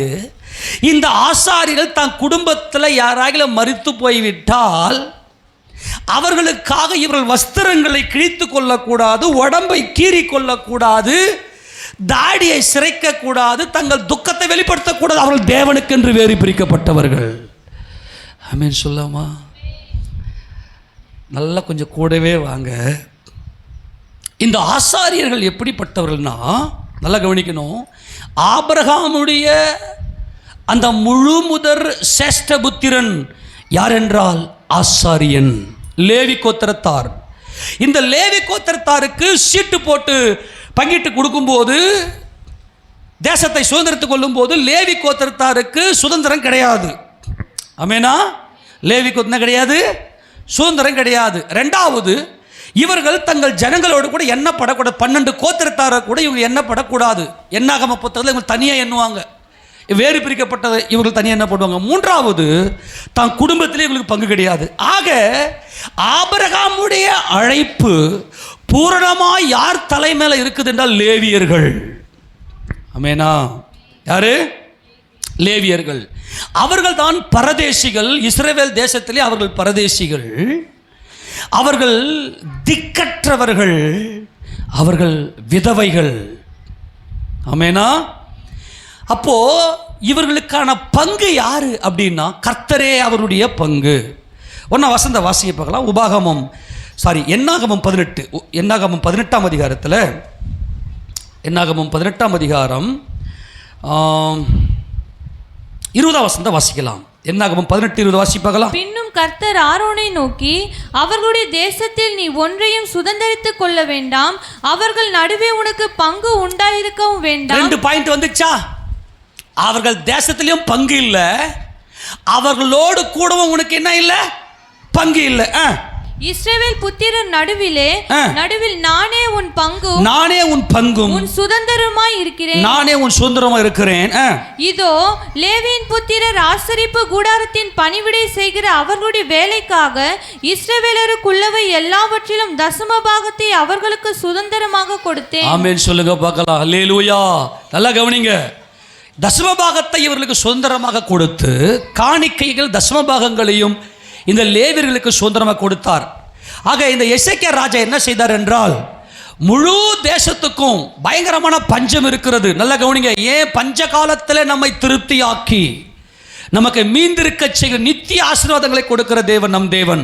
அந்த காலத்தில் இந்த எசேக்கியா ராஜா கர்த்தரையே தன் நம்பிக்கையாக நம்பி தன் தோளின் மேலே அவருடைய நுகத்தை ஏற்றுக்கொண்டு ஜனங்களையும் அப்படி பழக்குவித்தார். எல்லாம் கையை வைத்து ராமன் சொல்லாமா? சபையுடைய சட்ட திட்டங்களுக்கு நீங்களா மனமும் வந்து ஒப்பு கொடுக்கணும். உடனே ஆசாரியர்கள் நல்லா இருந்தா தான் கர்த்தருக்கு நல்லா ஊழியம் செய்ய முடியும். அதனால கர்த்தரிட்ட கட்டளையின்படி இந்த ஆசாரியர்களுக்கு நீங்கள் காணிக்கைகளையும் தசமபாகங்களையும் கொடுங்க அப்படின்னு சொல்லி எசேக்கியா கட்டளையிட்டதும், இந்த ஜனங்கள் கர்த்தருடைய அந்த அன்பின் பிரமாணத்துக்கு உட்பட்டபடியினாலே ஜனங்கள் எல்லாம் திருப்தி ஆகி அவருடைய ஆசீர்வாதம் மீந்திருக்க தேவன் கட்டளையிட்டார். ஆமெனா? அதே போல இவங்க என்ன செய்தாங்கன்னா, அந்த தசமபாகங்களை எல்லாம் கொண்டு வந்து ஆசாரியர்களுக்கு கொடுத்தார்கள்.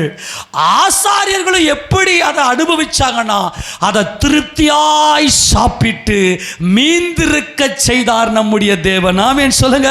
எடுத்து வாசிங்க. 2 நாளாகமத்தின் புத்தகம் 31ஆவது அதிகாரத்தில் இந்த எசேக்கியா செய்த ஒரு மாபெரும் காரியம் என்ன தெரியுமா? முதல்ல 30ஆம் அதிகாரம் 1ஆம் வசனத்தை வாசிங்க. பஸ்காவை, அதாவது பிரமாணத்துக்கு ஜனங்களை உட்படுத்தினார் இந்த எசேக்கியா. வாசி. அதன் பின்பு இஸ்ரவேலின் தேவனாகிய கர்த்தருக்கு பஸ்காவை ஆசரிக்கும். ஆமென். யாருக்கு பஸ்கா? இஸ்ரவேலின் தேவனாகிய கர்த்தருக்கு பஸ்கா. எருசலேமில் இருக்கிற கர்த்தருடைய ஆலயத்திற்கு வாருங்கள் என்று எசேக்கியா இஸ்ரவேல் யூதா எங்கும் ஆட்களை அனுப்பினதும் அன்றி எப்ராயிம் மனாசே கோத்திரங்களுக்கும் நிருபங்களை எழுதி அனுப்பினார். எல்லாம் பாருங்க, யூதாவில் மட்டுமில்ல, இஸ்ரவேல் இருக்கிற ஜனங்களுக்கும் எல்லாரும் கர்த்தருடைய அன்பின் நுகத்தை உங்கள் தோல் மேலே ஏற்றுக்கொண்டு நீங்கள் பரதேசிகளும் திக்கற்றவர்களும் விதவைகளுமாய் அவருடைய சமூகத்துக்கு வாருங்கள் என்று சொல்லி ஒரு மாபெரும் கட்டளை கொடுத்தார். அது மாத்திரமல்ல, 31ஆம் அதிகாரம் 4ஆம் வசனத்தை வாசிப்பாங்களா? இப்போ ஆசாரியர்களை எப்படி நீங்கள் கவனிக்க வேண்டும்? ஆசாரியரும் லேவியரும் கர்த்தருடைய நியாயப்பிரமாணத்தை, எல்லாரும் கரங்களை தட்டி மகிமை செலுத்துங்கள். எல்லாரும் கரங்களை தட்டி மகிமை செலுத்துங்கள். ஆசாரியரும் லேவியரும் கர்த்தருடைய நியாய பிரமாணத்தை உற்சாகமாய் கை கொள்ளும்படி எங்கள் ராஜா என் கர்த்தராகிய இயேசு கிறிஸ்து, ஆமெனா, அவருடைய சட்டம் நியாய பிரமாணம் அதை ஆசாரியர்களும் லேவியர்களும் உற்சாகமாய் கை கொள்ளும்படி அவர்களுக்குரிய பாகத்தை கொடுக்க, அவர்களுக்கு உரிய பாகத்தை கொடுக்க ஜனங்களுக்கும் எருசலேமின் குடிகளுக்கும் கட்டளையிட்டார். தொடர்ந்து வாசிமா. இந்த வார்த்தை பிரசித்தமான போது இஸ்ரவேல் புத்திரர் தானியத்திலும் திராட்சரசத்திலும் எண்ணெயிலும் தேனிலும் நிலத்தின் எல்லா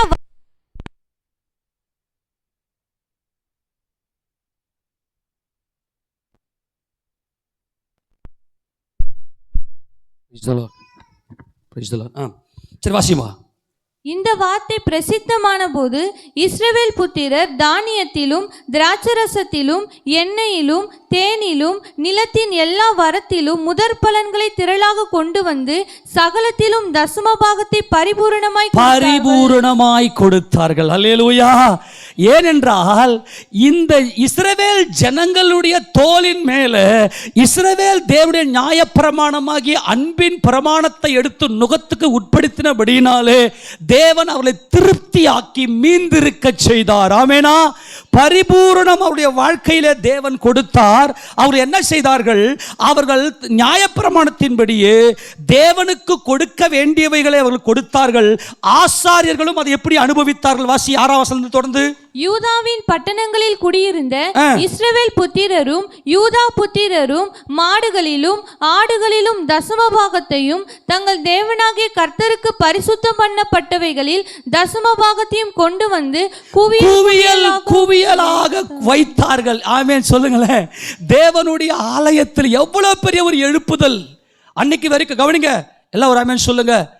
ரூத்தை போல இஸ்ரவேலின் தேவனுடைய அன்பின் பிரமாணத்தை தன்னுடைய தோளில் மேல வைக்கிற வரைக்கும் திருப்தியையும் மீந்திருக்க செய்கிற அபிஷேகத்தையும் தேவன் கொடுத்து நடத்துகிறார். ஆனால் இவர் வழி விலகி போன போது பக்கத்து தேசத்தில் ராஜாக்கள் எல்லாம் இவர்கள் படையெடுத்து ஒரு பயங்கரமான பஞ்சத்தையும் வறுமையும் இவர்கள் அனுபவிக்கும்படியான காலகட்டத்தில் தான் இந்த எசேக்கியா ராஜா மறுபடியுமாய் தம்முடைய ஜனங்களை பஸ்கா பண்டிகையை ஆசரிக்கும்படி அழைத்து பிரமாணத்துக்கு ஜனங்களை உட்படுத்தினார். ஆமெனா. அப்படி உட்படுத்தும் போது இவர்கள் தேவனுடைய திருப்தியான அந்த ஆசீர்வாதத்தையும் மீந்திருக்கிற அபிஷேகத்தையும் பெற்றுக்கொண்டார்கள். அப்படி மீந்திருக்கிற இந்த அபிஷேகத்தை எல்லாம் பெற்றுக்கொண்ட இவர்கள், அப்படிப்பட்ட ஆசீர்வாதத்தை பெற்றுக்கொண்ட இவர்கள் தசமபாகத்தை எல்லாம் அந்த குவியலாய் தேவாலயத்தில் குவித்தார்கள். தொடர்ந்து வாசிங்க. 3ஆம் மாதத்தில் குவியல் செய்ய தொடங்கி 7ஆம் மாதத்தில் முடித்தார்கள். அப்ப என்ன நடந்துச்சு?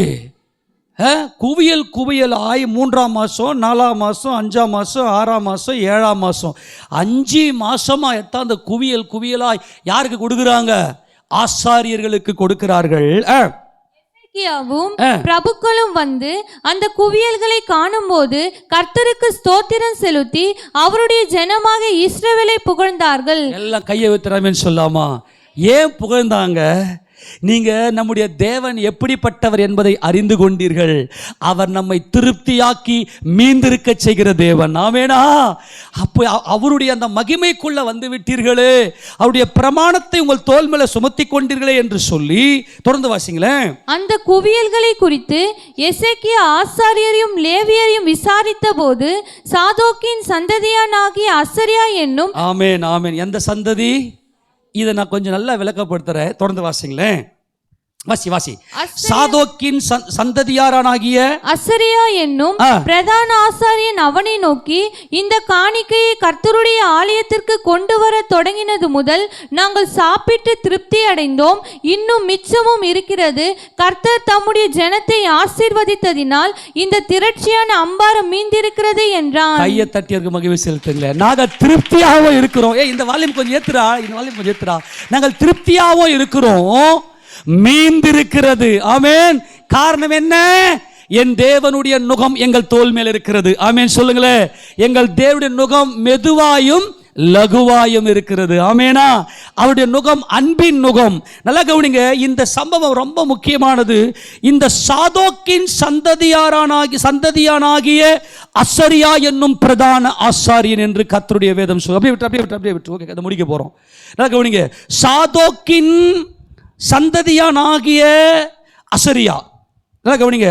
பிரதான ஆசாரியனாகிய அசரியா. ஆமெனா. யார் இவன்? சாதோக்கினுடைய சந்ததியை கர்த்தர் திருப்தியாக்கி. நல்ல எந்த சந்ததியில்? ஆசாரிய வம்சத்திலே. எல்லாம் கவனிங்க, இதை கொஞ்சம் புரிந்து கொள்ளுங்க. லேவி கோத்திரத்தை கர்த்தர் தமக்கென்று வேறு பிரித்து கொண்டார். அந்த லேவி கோத்திரத்திலேயே ஆரோனுடைய வம்சத்தை பிரதான ஆசாரியனாக தேவன் தெரிந்து கொண்டார். அந்த ஆரோனுக்கு 2 பிள்ளைகள் பிறந்தார். 4 பிள்ளைகள் பிறந்தார்கள். அந்த 4 பிள்ளைகள நாதாபும் அபியும் செத்து போனார்கள் தேவ சமூகத்தில் போய். அதுக்கப்புறம் எலியாசாரும் இத்தாமாரும் மாத்திரம் இருந்தார்கள். அதில் அவர்களுக்கு நிறைய வம்சங்கள் வந்துச்சு.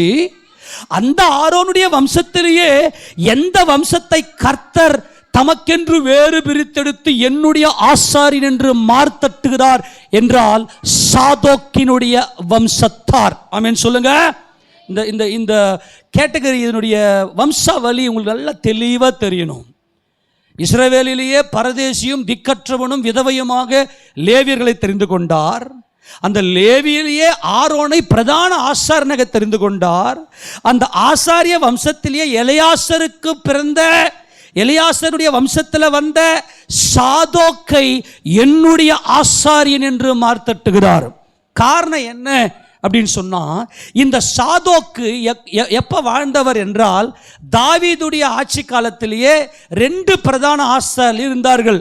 தாவீது பேதம் பார்க்காம இத்தாமாருடைய வம்சத்தில் வந்த அகிமெலேக்கையும் எலியாசருடைய வம்சத்தில் வந்த சாதோக்கையுமே பிரதான ஆசாரியனாக நியமித்திருந்தார்.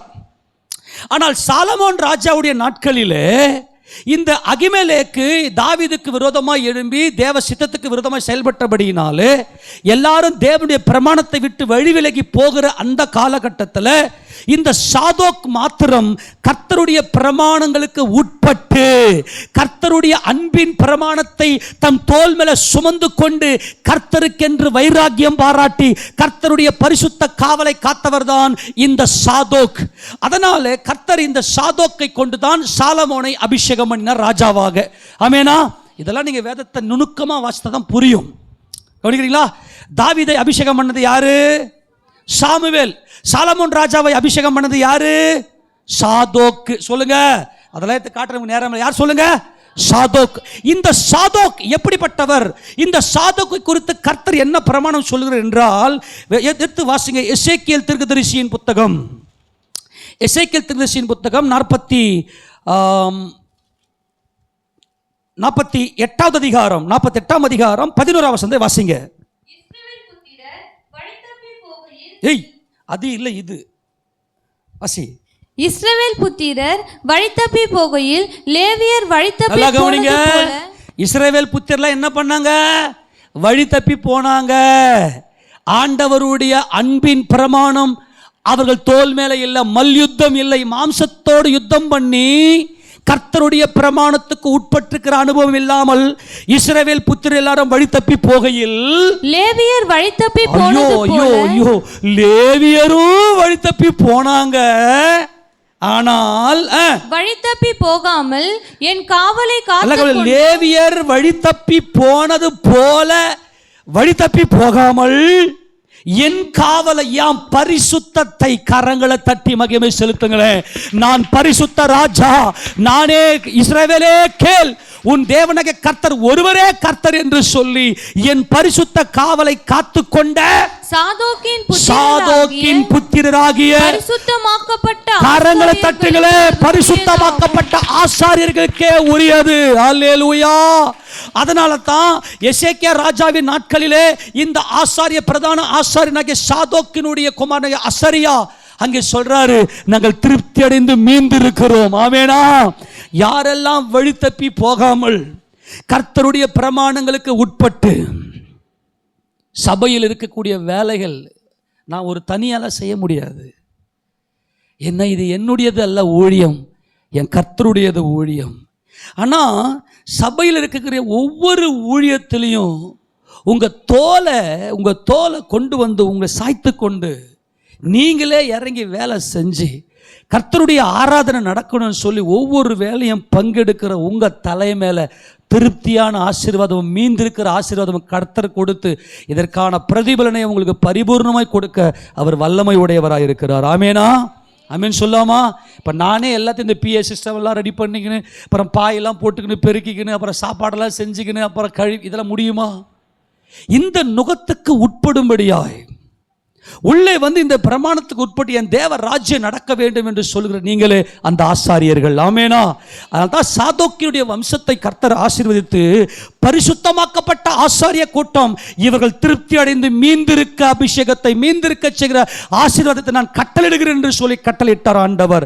44ஆம் அதிகாரத்தில் 15 வசனம் மறுபடியும் வசனத்தை வாசிங்க. 44:15 எசேக்கியேல். இஸ்ரவேல் புத்திரரே, என்னை என்னை விட்டு வழி தப்பி போகையில் என் பரிசுத்த ஸ்தலத்தின் காவலை காக்கிற பரிசுத்த ஸ்தலத்தின் காவலை காக்கிற சாதோக்கின் புத்திரராகிய லேவியர் என்னும் ஆசாரியர்களே எனக்கு ஆராதனை செய்ய. கையை தட்டுங்களேன் எல்லாருமா. எல்லாராலும் கர்த்தருக்கு வந்து ஆராதனை செய்ய முடியாது. நல்லா பாட்டு பாடி தேவனை அவருடைய தேவ கிருபை என்றும் உள்ளது சொல்லி அவருடைய கிருபையை உணர்ந்து பாடல் பாட முடியாது. ஏன் தெரியுமா? இந்த தேவனுடைய பிரமாணங்களை மல்யுத்தம் செய்து, மாம்சத்தோட மல்யுத்தம் செய்து, நப்தலின் ஆசீர்வாதம் பெற்று, சபையில் இருக்கக்கூடிய ஒவ்வொரு சட்டத்திட்ட ஒழுங்குகளுடைய இந்த ஒழுங்குகளையும் எடுத்து உங்கள் தோல் மேலே சுமத்தி கொண்டு, யார் உங்களுக்கு கட்டளை தேவையில்லை, அவருடைய அபிஷேகம் உங்களை கட்டளை கொடுக்கும். கர்த்தருடைய சபையில் வல்லமையாய் பிரகாசிக்கிற உங்களை தான் கர்த்தர் சொல்றாரு, இவர்கள் எனக்கு ஆராதனை செய்யணும், இவங்க தான் சர்ச்சுக்கு வரணும். நீங்கள் இப்படி தேவனுடைய அன்பில் இருக்கக்கூடிய உங்களுக்கு ஒரு தடையும் வராது. சில பேர் ஏங்க சர்ச்சுக்கு வரல, அவங்க பல காரணங்கள் சொல்லுவாங்க. அதெல்லாம் காரணம் இல்லை, கர்த்தருக்கு அது காரணமே அல்ல. எப்பெல்லாம் சபை கூடுதோ அப்பையெல்லாம் ஓடி வருது கர்த்தர் உங்களை ஓடி வர செய்கிறார். அவர் சமூகத்தில் காலையிலேருந்து ஜெபிக்கிறீர்கள், உங்கள் வீட்டில் ஆராதனை நடக்கிறது, குடும்ப ஜெபம் நடக்கிறது, எல்லாம் உங்கள் தோல் மேலே இது அன்பின் பிரமாணத்தை போட்டுக்கொண்டு கர்த்தரை மகிமைப்படுத்துகிற உங்கள் வாழ்க்கையில் திருப்தியான அபிஷேகத்தையும் ஆசீர்வாதத்தையும் கர்த்தர் கொடுக்கிறார். ஆமேனா? மீந்திருக்க செய்கிற ஒரு மகிமை.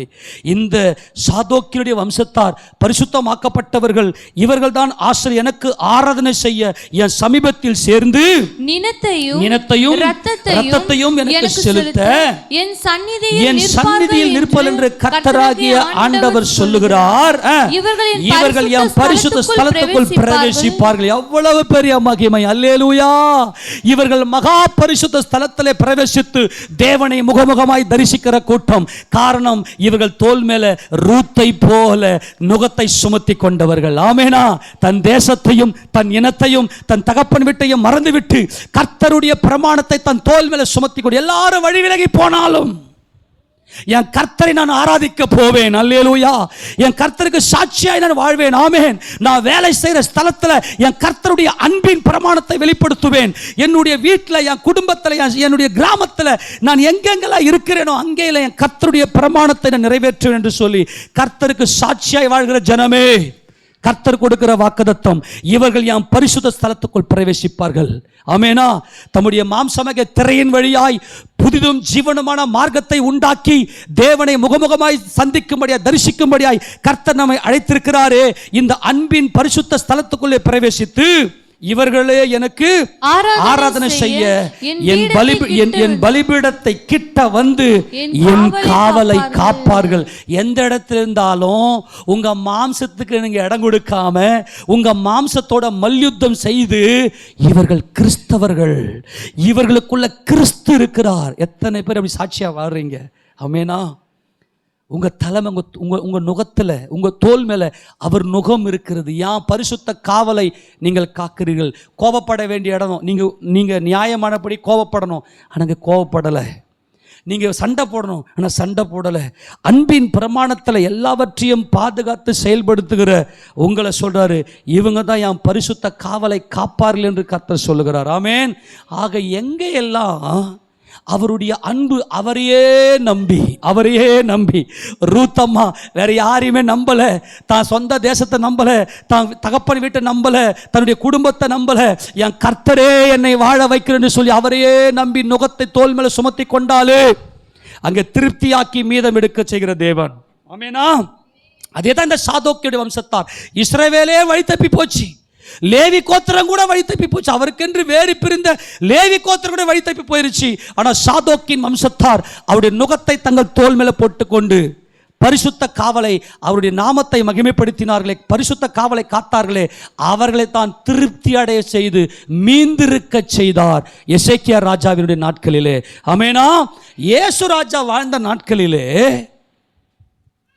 அவர் கிராமமாக ஊராக சுற்றித்திருந்து எல்லாருக்கும் நன்மைகளை செய்து கொண்ட நாட்களிலே சாப்பிட்றதுக்கும் அவருக்கு இடம் கிடைக்காம இருந்தபடினாலே அவர் வனாந்தரத்தில் தன்னந்தனிவிலே ரொம்ப தூரத்தில், ஊரெல்லாம் பட்டணத்தெல்லாம் விட்டு ரொம்ப தூரத்தில் போய் இளைப்பாறும்படி போன அந்த நாட்களிலே ஜனங்கள் எல்லாம், எங்களுக்கு அடுத்த வேளை சாப்பாடு என்ன கிடைக்கும், நாங்கள் இளைப்பாறுவோமா, நாங்கள் ரெஸ்ட் எடுப்போமா, அதெல்லாம் எதுவுமே பொருட்படுத்தாம அடுத்த வேலை எங்களுக்கு என்ன சாப்பாடு கிடைக்கும், இந்த வனாந்தரத்தில் எங்களுக்கு என்ன பாதுகாப்பு கிடைக்கும், அதெல்லாம் பொருட்படுத்தாம அந்த அன்பின் நுகத்தை எடுத்து தங்கள் தோல் மேல சுமத்தி கொண்டு வனாந்தரத்திலிருந்து அவரை நோக்கி பார்த்து ஓடினாங்க. கர்த்தரை பார்த்தாரு, என் அன்பின் நுகத்தை இவர்கள் தோல் மேல சுமத்தி கொண்டு இடத்துல வந்திருக்கிறார்கள், இவர்கள் நான் போஜனம் கொடுக்கணும். இப்ப சீசன் கேட்கறாங்க, ஆண்டவரே இவங்க ரொம்ப நேரம் ஆயிடுச்சு, சாயங்காலம் ஆயிடுச்சு, சாப்பாடு கொடுங்க. ஆண்டவர் சொல்றாரு, இவங்க சாப்பாடை வாங்கி கொள்ளும்படி இவங்க அனுப்பிடுங்கன்னு கேட்கறாங்க. இவங்க என்ன கேட்கறாங்க, இவங்க போயிட்டு சாப்பாடு வாங்கி சாப்பிட்றதுக்கு பட்டணத்துக்குள்ள அனுப்பிடுங்க. ஏன்னா பட்டணத்தை விட்டு ரொம்ப தூரத்தில் வந்திருக்கிறாங்க. அந்த வசந்த வாசிக்கலாம். மத்திய சுவிசேஷ புத்தகம் 14 வாசித்த முடிக்க போகிறோம். எல்லாம் வேகமேத்து வாசிங்க. நம்முடைய ஆண்டவர் எவ்வளவு அன்புள்ள தேவன் என்பதை புரிந்து கொள்ளுங்கள். மத்திய சுவிசேஷ புத்தகம் 14வது அதிகாரத்தில்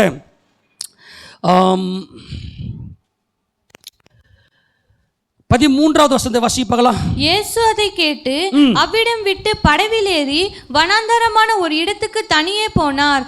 ஜனங்கள் அதை கேள்விப்பட்டு பட்டணங்களில் இருந்து கால்நடையை அவரிடத்திற்கு போனார்கள். இந்த ஜனங்களுக்கு அங்கே போவதற்கு நல்ல வசதி வாய்ப்புகள், கழுதைகளோ, கோவேறு கழுதைகளோ, குதிரைகளோ இல்லை ஏதாவது வாகனங்களோ எதுவுமே இல்லை.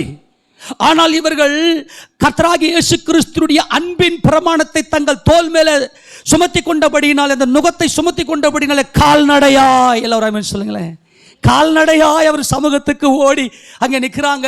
சாயங்காலம் வரைக்கும் தேவராஜ்யத்தை போதிக்கிறார் நம்முடைய அன்பின் தேவன். இது ஜனங்க கேட்குறாங்க.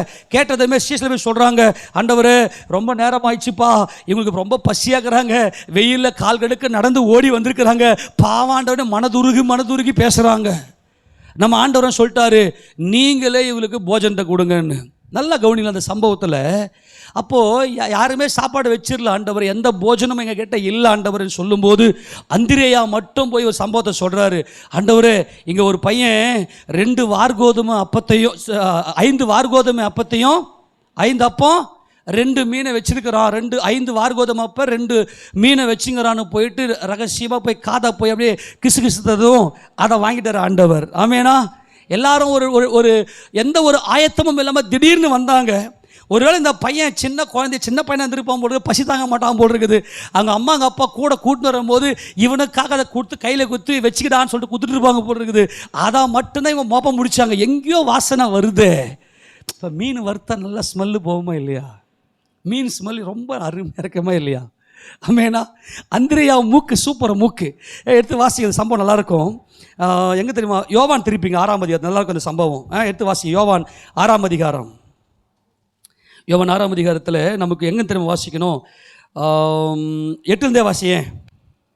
அப்பொழுது அவருடைய சீஷரில் ஒருவனும் சீமோன் பேதுருவின் சகோதரனுமாகிய அந்திரேயா அவரை நோக்கி, இங்கே ஒரு பையன் இருக்கிறான், அவன் கையில் 5 வார்கோதுமை அப்பங்களும் 2 மீன்களும் உண்டு, ஆனாலும் அவைகள் இத்தனை ஜனங்களுக்கு எம்மாத்திரம் என்றான். இவ்வளோ பெரிய கூட்டம் இருக்கிறாங்களே ஆண்டவரே, இந்த கூட்டத்துக்கு கொடுக்கறதுக்கு இது எம்மாத்திரம்? 5 அப்பம் 2 மீன், ஏறக்குறைய நம்முடைய கணக்கு 5000 புருஷர் அப்படின்னா அவங்க மனைவிகள் 10,000. ஒருவேளை அங்கே அம்மாங்க அப்பா வயசானது எல்லாம் கூட கூட்டுனா அது ஒரு 5,000 கூட வச்சிங்களேன். அது மொத்தம் அது ஒரு 15,000 கூட. பிள்ளைங்க ஒரு குடும்பத்துக்கு 2ன்னா கூட இது ஒரு 15,000, அது ஒரு 10,000, 25,000, குறைஞ்சது 2. அந்த காலத்து இன்றைக்கே 2க்கு கஷ்டப்படுறோம் இல்லையா?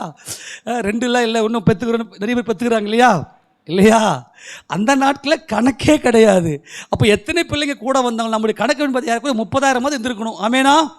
5 அப்பம் 2 மீனை 30,000 பேருக்கு ஏறக்குறைய அவ்வளோ பேருக்கு அவர் கொடுக்கணும் அப்படின்னு சொன்னால், நல்லா கவனிக்கணும், அவருடைய அன்பின் பிரமாணம் எங்கே எல்லாம் தோல் மேலே இருக்குது நல்லா புரிந்து கொள்ளுங்க.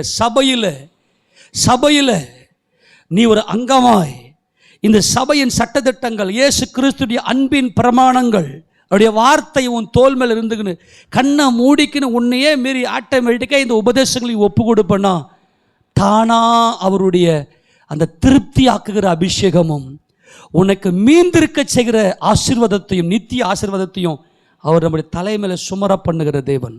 அது கொஞ்சமாக இருக்கலாம், உன் பார்வைக்கு அது கொஞ்சம், ஆனால் உன் தோல் மேலே அவருடைய அன்பின் நுகம் இருக்கிறது. அங்கே சொல்றாங்க, இயேசு ஜனங்களை சொல்ற 10 வாசி. இயேசு ஜனங்களை உட்கார வையுங்கள் என்றார். அந்த இடம் மிகுந்த புல்லுள்ளலா இருந்தது. பந்தி இருந்த புருஷர்கள் ஏறக்குறைய 5000 பேராய் இருந்தார்கள். இயேசு அந்த அப்பங்களை எடுத்து ஸ்தோத்திரம் பண்ணி சீஷர்களிடத்தில் கொடுத்தார். சீஷர்கள் பந்தி இருந்தவர்களுக்கு கொடுத்தார்கள். அப்படியே மீன்களையும் அவர் எடுத்து அவர்களுக்கு வேண்டிய மட்டும் கொடுத்தார். அவர்கள் திருப்தி அடைந்த பின்பு அவர் தம்முடைய அவர்கள் திருப்தி அடைந்த பின்பு, கரங்களை தட்டுங்களேன், என் அன்பின் பிரமாணத்தை தங்கள் தோள் மேல சுமந்து கொண்டு என்னுடைய வார்த்தைகளை கேட்கும்படி வந்த என் ஜனங்களே, உங்களை நான் திருப்தி அடைய செய்வேன் என்று கர்த்தர் சொல்லுகிறார். அவர்கள் நல்லா திருப்தி அடைந்தாங்க. வெறும் 5 அப்பம் 2 மீன் தான். அன்பானவர்களே, தேவ சமூகத்தில் இருக்கிற தேவ ஜனமே, நீ எதை குறித்து கவலைப்படாதீங்க. அவருடைய சமூகத்தில் இருக்கிற எந்த இடத்துல இந்த ஒரு பரிசுத்த காவலை காக்கிறீர்கள். எனக்கு ஏசப்பா தான் எனக்கு ரொம்ப முக்கியம். அவரே ராஜாதி ராஜா, எங்களை ஆளுகை செய்கிற எங்கள் ராஜா, எங்கள் இயேசு ராஜா என்று சொல்லி வருகிற உங்கள் மேலே அவர் திருப்தியினுடைய அபிஷேகத்தை கொடுக்கிறார். திருப்தி அடைந்த பின்பு அவர் தம்முடைய சீஷர்களை நோக்கி, ஒன்றும் சேதமாய் போகாதபடிக்கு மீதியான துணிக்கைகளை, ஆமென் சொல்லுங்க, மீதியான துணிக்கைகளை சேர்த்து வையுங்கள் என்றால், ஆமெனா, உங்களை சேர்த்து வைப்பார். ஆமெனா, அல்லேலூயா. அங்கங்கே நாங்கள் சேர்த்து வைக்கிறோம், சம்பாதிக்கிறோம். இந்த ஒரு கையில் வாங்கி இன்னொரு கையில் நிற்கிறதுக்குள்ளங்காட்டி இது பறந்து போயிடுது அப்படின்னு சொல்லி ஒருவேளை சோர்ந்து போயிருக்கலாம். ஆனால் கர்த்தர் சொல்றார், உங்களை சேர்த்து வைக்க தேவன் உதவி செய்வார். ஆமேனா. உங்கள் பணம் விரயமாகாது, உங்களுடைய சொத்துக்கள் விரயமாகாது. எல்லாவற்றையும் சேர்த்து வைக்கக்கூடிய மகிமையின் அபிஷேகத்தை தேவன் கொடுக்கிறார். ஏனென்றால் உங்கள் தோள் மேல அவருடைய அன்பின் பிரமாணத்தை நீங்கள் சுமத்தி கொண்டிருக்கிறீர்கள். ஆமேனா. ஒன்று சேதம் ஆகாது. ஆமேனா. உங்களுடைய பணமோ, உங்களுடைய பொருளோ, உங்களுடைய ஆசீர்வாதமோ ஒன்றும் சேதமாயிருச்சுன்னா என்ன ஆகும் சொல்லுங்க பார்க்கலாம். மனசுல எவ்வளவு வலி இருக்கும், எவ்வளவு தேவைகள் இருக்கும். அப்போ நம்முடைய மனசுக்குள்ள ஒரு போராட்டம் இருக்கும்போது தேவ சமூகத்துக்கு வர முடியாத ஒரு சூழ்நிலை இருக்கும். ஆனால் கர்த்தர் என்ன சொல்றாருன்னா, எல்லாவற்றையும் சேதமில்லாமல் நம்மை பாதுகாத்து சேர்த்து வைத்து, எல்லா துணிகளையும் சேர்த்து வைத்து, அவைகள் நம்முடைய சந்ததிக்கு ஒரு மாபெரும் நித்திய ஆசீர்வாதமாக ஏற்படுத்தி கொடுக்கிற மகிமையின் தேவன் அவர். அங்கே வாசிக்கும் போது சொல்றாரு பாருங்களேன், 13ஆம் வசனம், அந்தபடி அவர்கள் சேர்த்து வார்கோதுமை அப்பங்கள் 5 அவர்கள் சாப்பிட்ட மீதியான துணிக்கைகளினாலே 12 கூடைகளை நிரப்பினார்கள். அல்லேலூயா. எத்தனை கூடை நிரப்பினாங்க? நான் நினைக்கிறேன் என்ன தெரியுமா, சீஷர்கள்லாம் இங்கே வாங்க அப்படின்னு 12 பேரை கூப்பிட்டு அந்த 5 அப்பம் 2 மீனை ஸ்தோத்திரம் பண்ணி ஒவ்வொருத்தர் கையிலையா கொடுத்துக்கினே இருந்திருப்பார் 12 பேர்கிட்ட. இந்த 12 பேர் அந்த அப்பத்தை எடுத்து தங்களுடைய கூடைனா அந்த நாட்கள்லாம் பார்த்தீங்கன்னா ஃப்ரண்ட்டில் கட்டியிருப்பாங்க. யூதர்கள்லாம் பார்த்தோன்னா இந்த ஷாப்பிங் போகிறதுக்காக அவங்க என்ன பண்ணுவாங்கன்னா, இந்த கடைகளுக்கெல்லாம் போய் பொருள் வாங்கன்னா, அது தூர பிரயாணம் போகணும் அப்படின்னா அந்த பொருட்களை எல்லாம் என்ன செய்வாங்கன்னா, முன்னாடி ஒரு சின்ன கூடை மாதிரி கட்டி அதில் அந்த பொருட்களை வச்சுக்கிட்டு சாப்பிட்ற தின்பண்டங்கள்லாம் அதில் வச்சுக்கிட்டு சாப்பிட்டுனே போவாங்க. இந்த கூடைன்னா வேறு ஏதோ பெருசாக நினைக்காதீங்க. ஃப்ரண்ட்டில் அவங்களுடைய நமக்கு சொல்லப்போனால் இன்றைக்கி பேக் இருக்கு இல்லையா, நம்ம பேக் எங்கே போனாலும் நம்ம லக்கேஜ் எடுத்துன்னு போவோம் இல்லையா, அந்த மாதிரி அந்த ஃப்ரண்ட்டில் இருக்கிற கூடையில் தான் எல்லாத்தையும் எடுத்துன்னு போவாங்க. அந்த மாதிரி கூடை இவங்ககிட்ட எப்பவுமே இருந்திருக்கு. ஏன்னா இவங்க தேசாந்திரிகளாக சுற்றி திரிந்து சுவிசேஷ ஊழியம் செய்கிறாங்க இல்லையா, அந்த கூடையில் கர்த்தர் கொடுத்துருக்கிறார். அப்போது இந்த 12 பேர் என்ன பண்ணாங்கன்னா, அதை ஸ்தோத்திரம் பண்ணி கொடுக்கும்போது எல்லாரும் திருப்தியாக சாப்பிட்டு அந்த 12 கூடை நிறைந்திருக்கிறது. ஆமேன்னு சொல்லுங்களேன். அந்த மீதியான துணிக்கைகள் 12 கூடை நிறைய அவர் நிரப்பினார்கள். அப்படிப்பட்ட ஒரு மகிமையான மீந்திருக்கிற மீதியை எடுக்கிற ஒரு மகிமையின் கர்த்தர் தான் நம்முடைய கர்த்தர். ஆமேனா. ஒன்றும் சேதப்படாது, எல்லாவற்றையும் திருப்தியாக்கி மீதியாக இருக்க செய்கிற தேவன். நம்ம கஷ்டப்பட்ட பணம் ஒருவேளை இதுவரைக்கும் விரயமாக இருக்கலாம், ஆனால் இன்னைக்கு ஆண்டவர் சொல்ல, என் பரிசுத்த காவலை காக்கிற சாதோக்கின் வம்சத்தாரே, உங்கள் பணம் அல்லது உங்கள் பொருள் ஒன்றும் சேதப்படாது, எல்லாவற்றையும் தேவன் திருப்தியாக்கி மீதியாக எடுக்க செய்கிற மகிமையின் கர்த்தர். ஆமேனா. எல்லாரும் முழங்கால் படியிட்டு, ஆண்டவரே உமக்கு நன்றி அப்பான்னு சொல்லி எல்லாம் நன்றி சொல்லி ஒரு ஸ்தோத்திரிக்கலாமா? பரலோக தகப்பனே,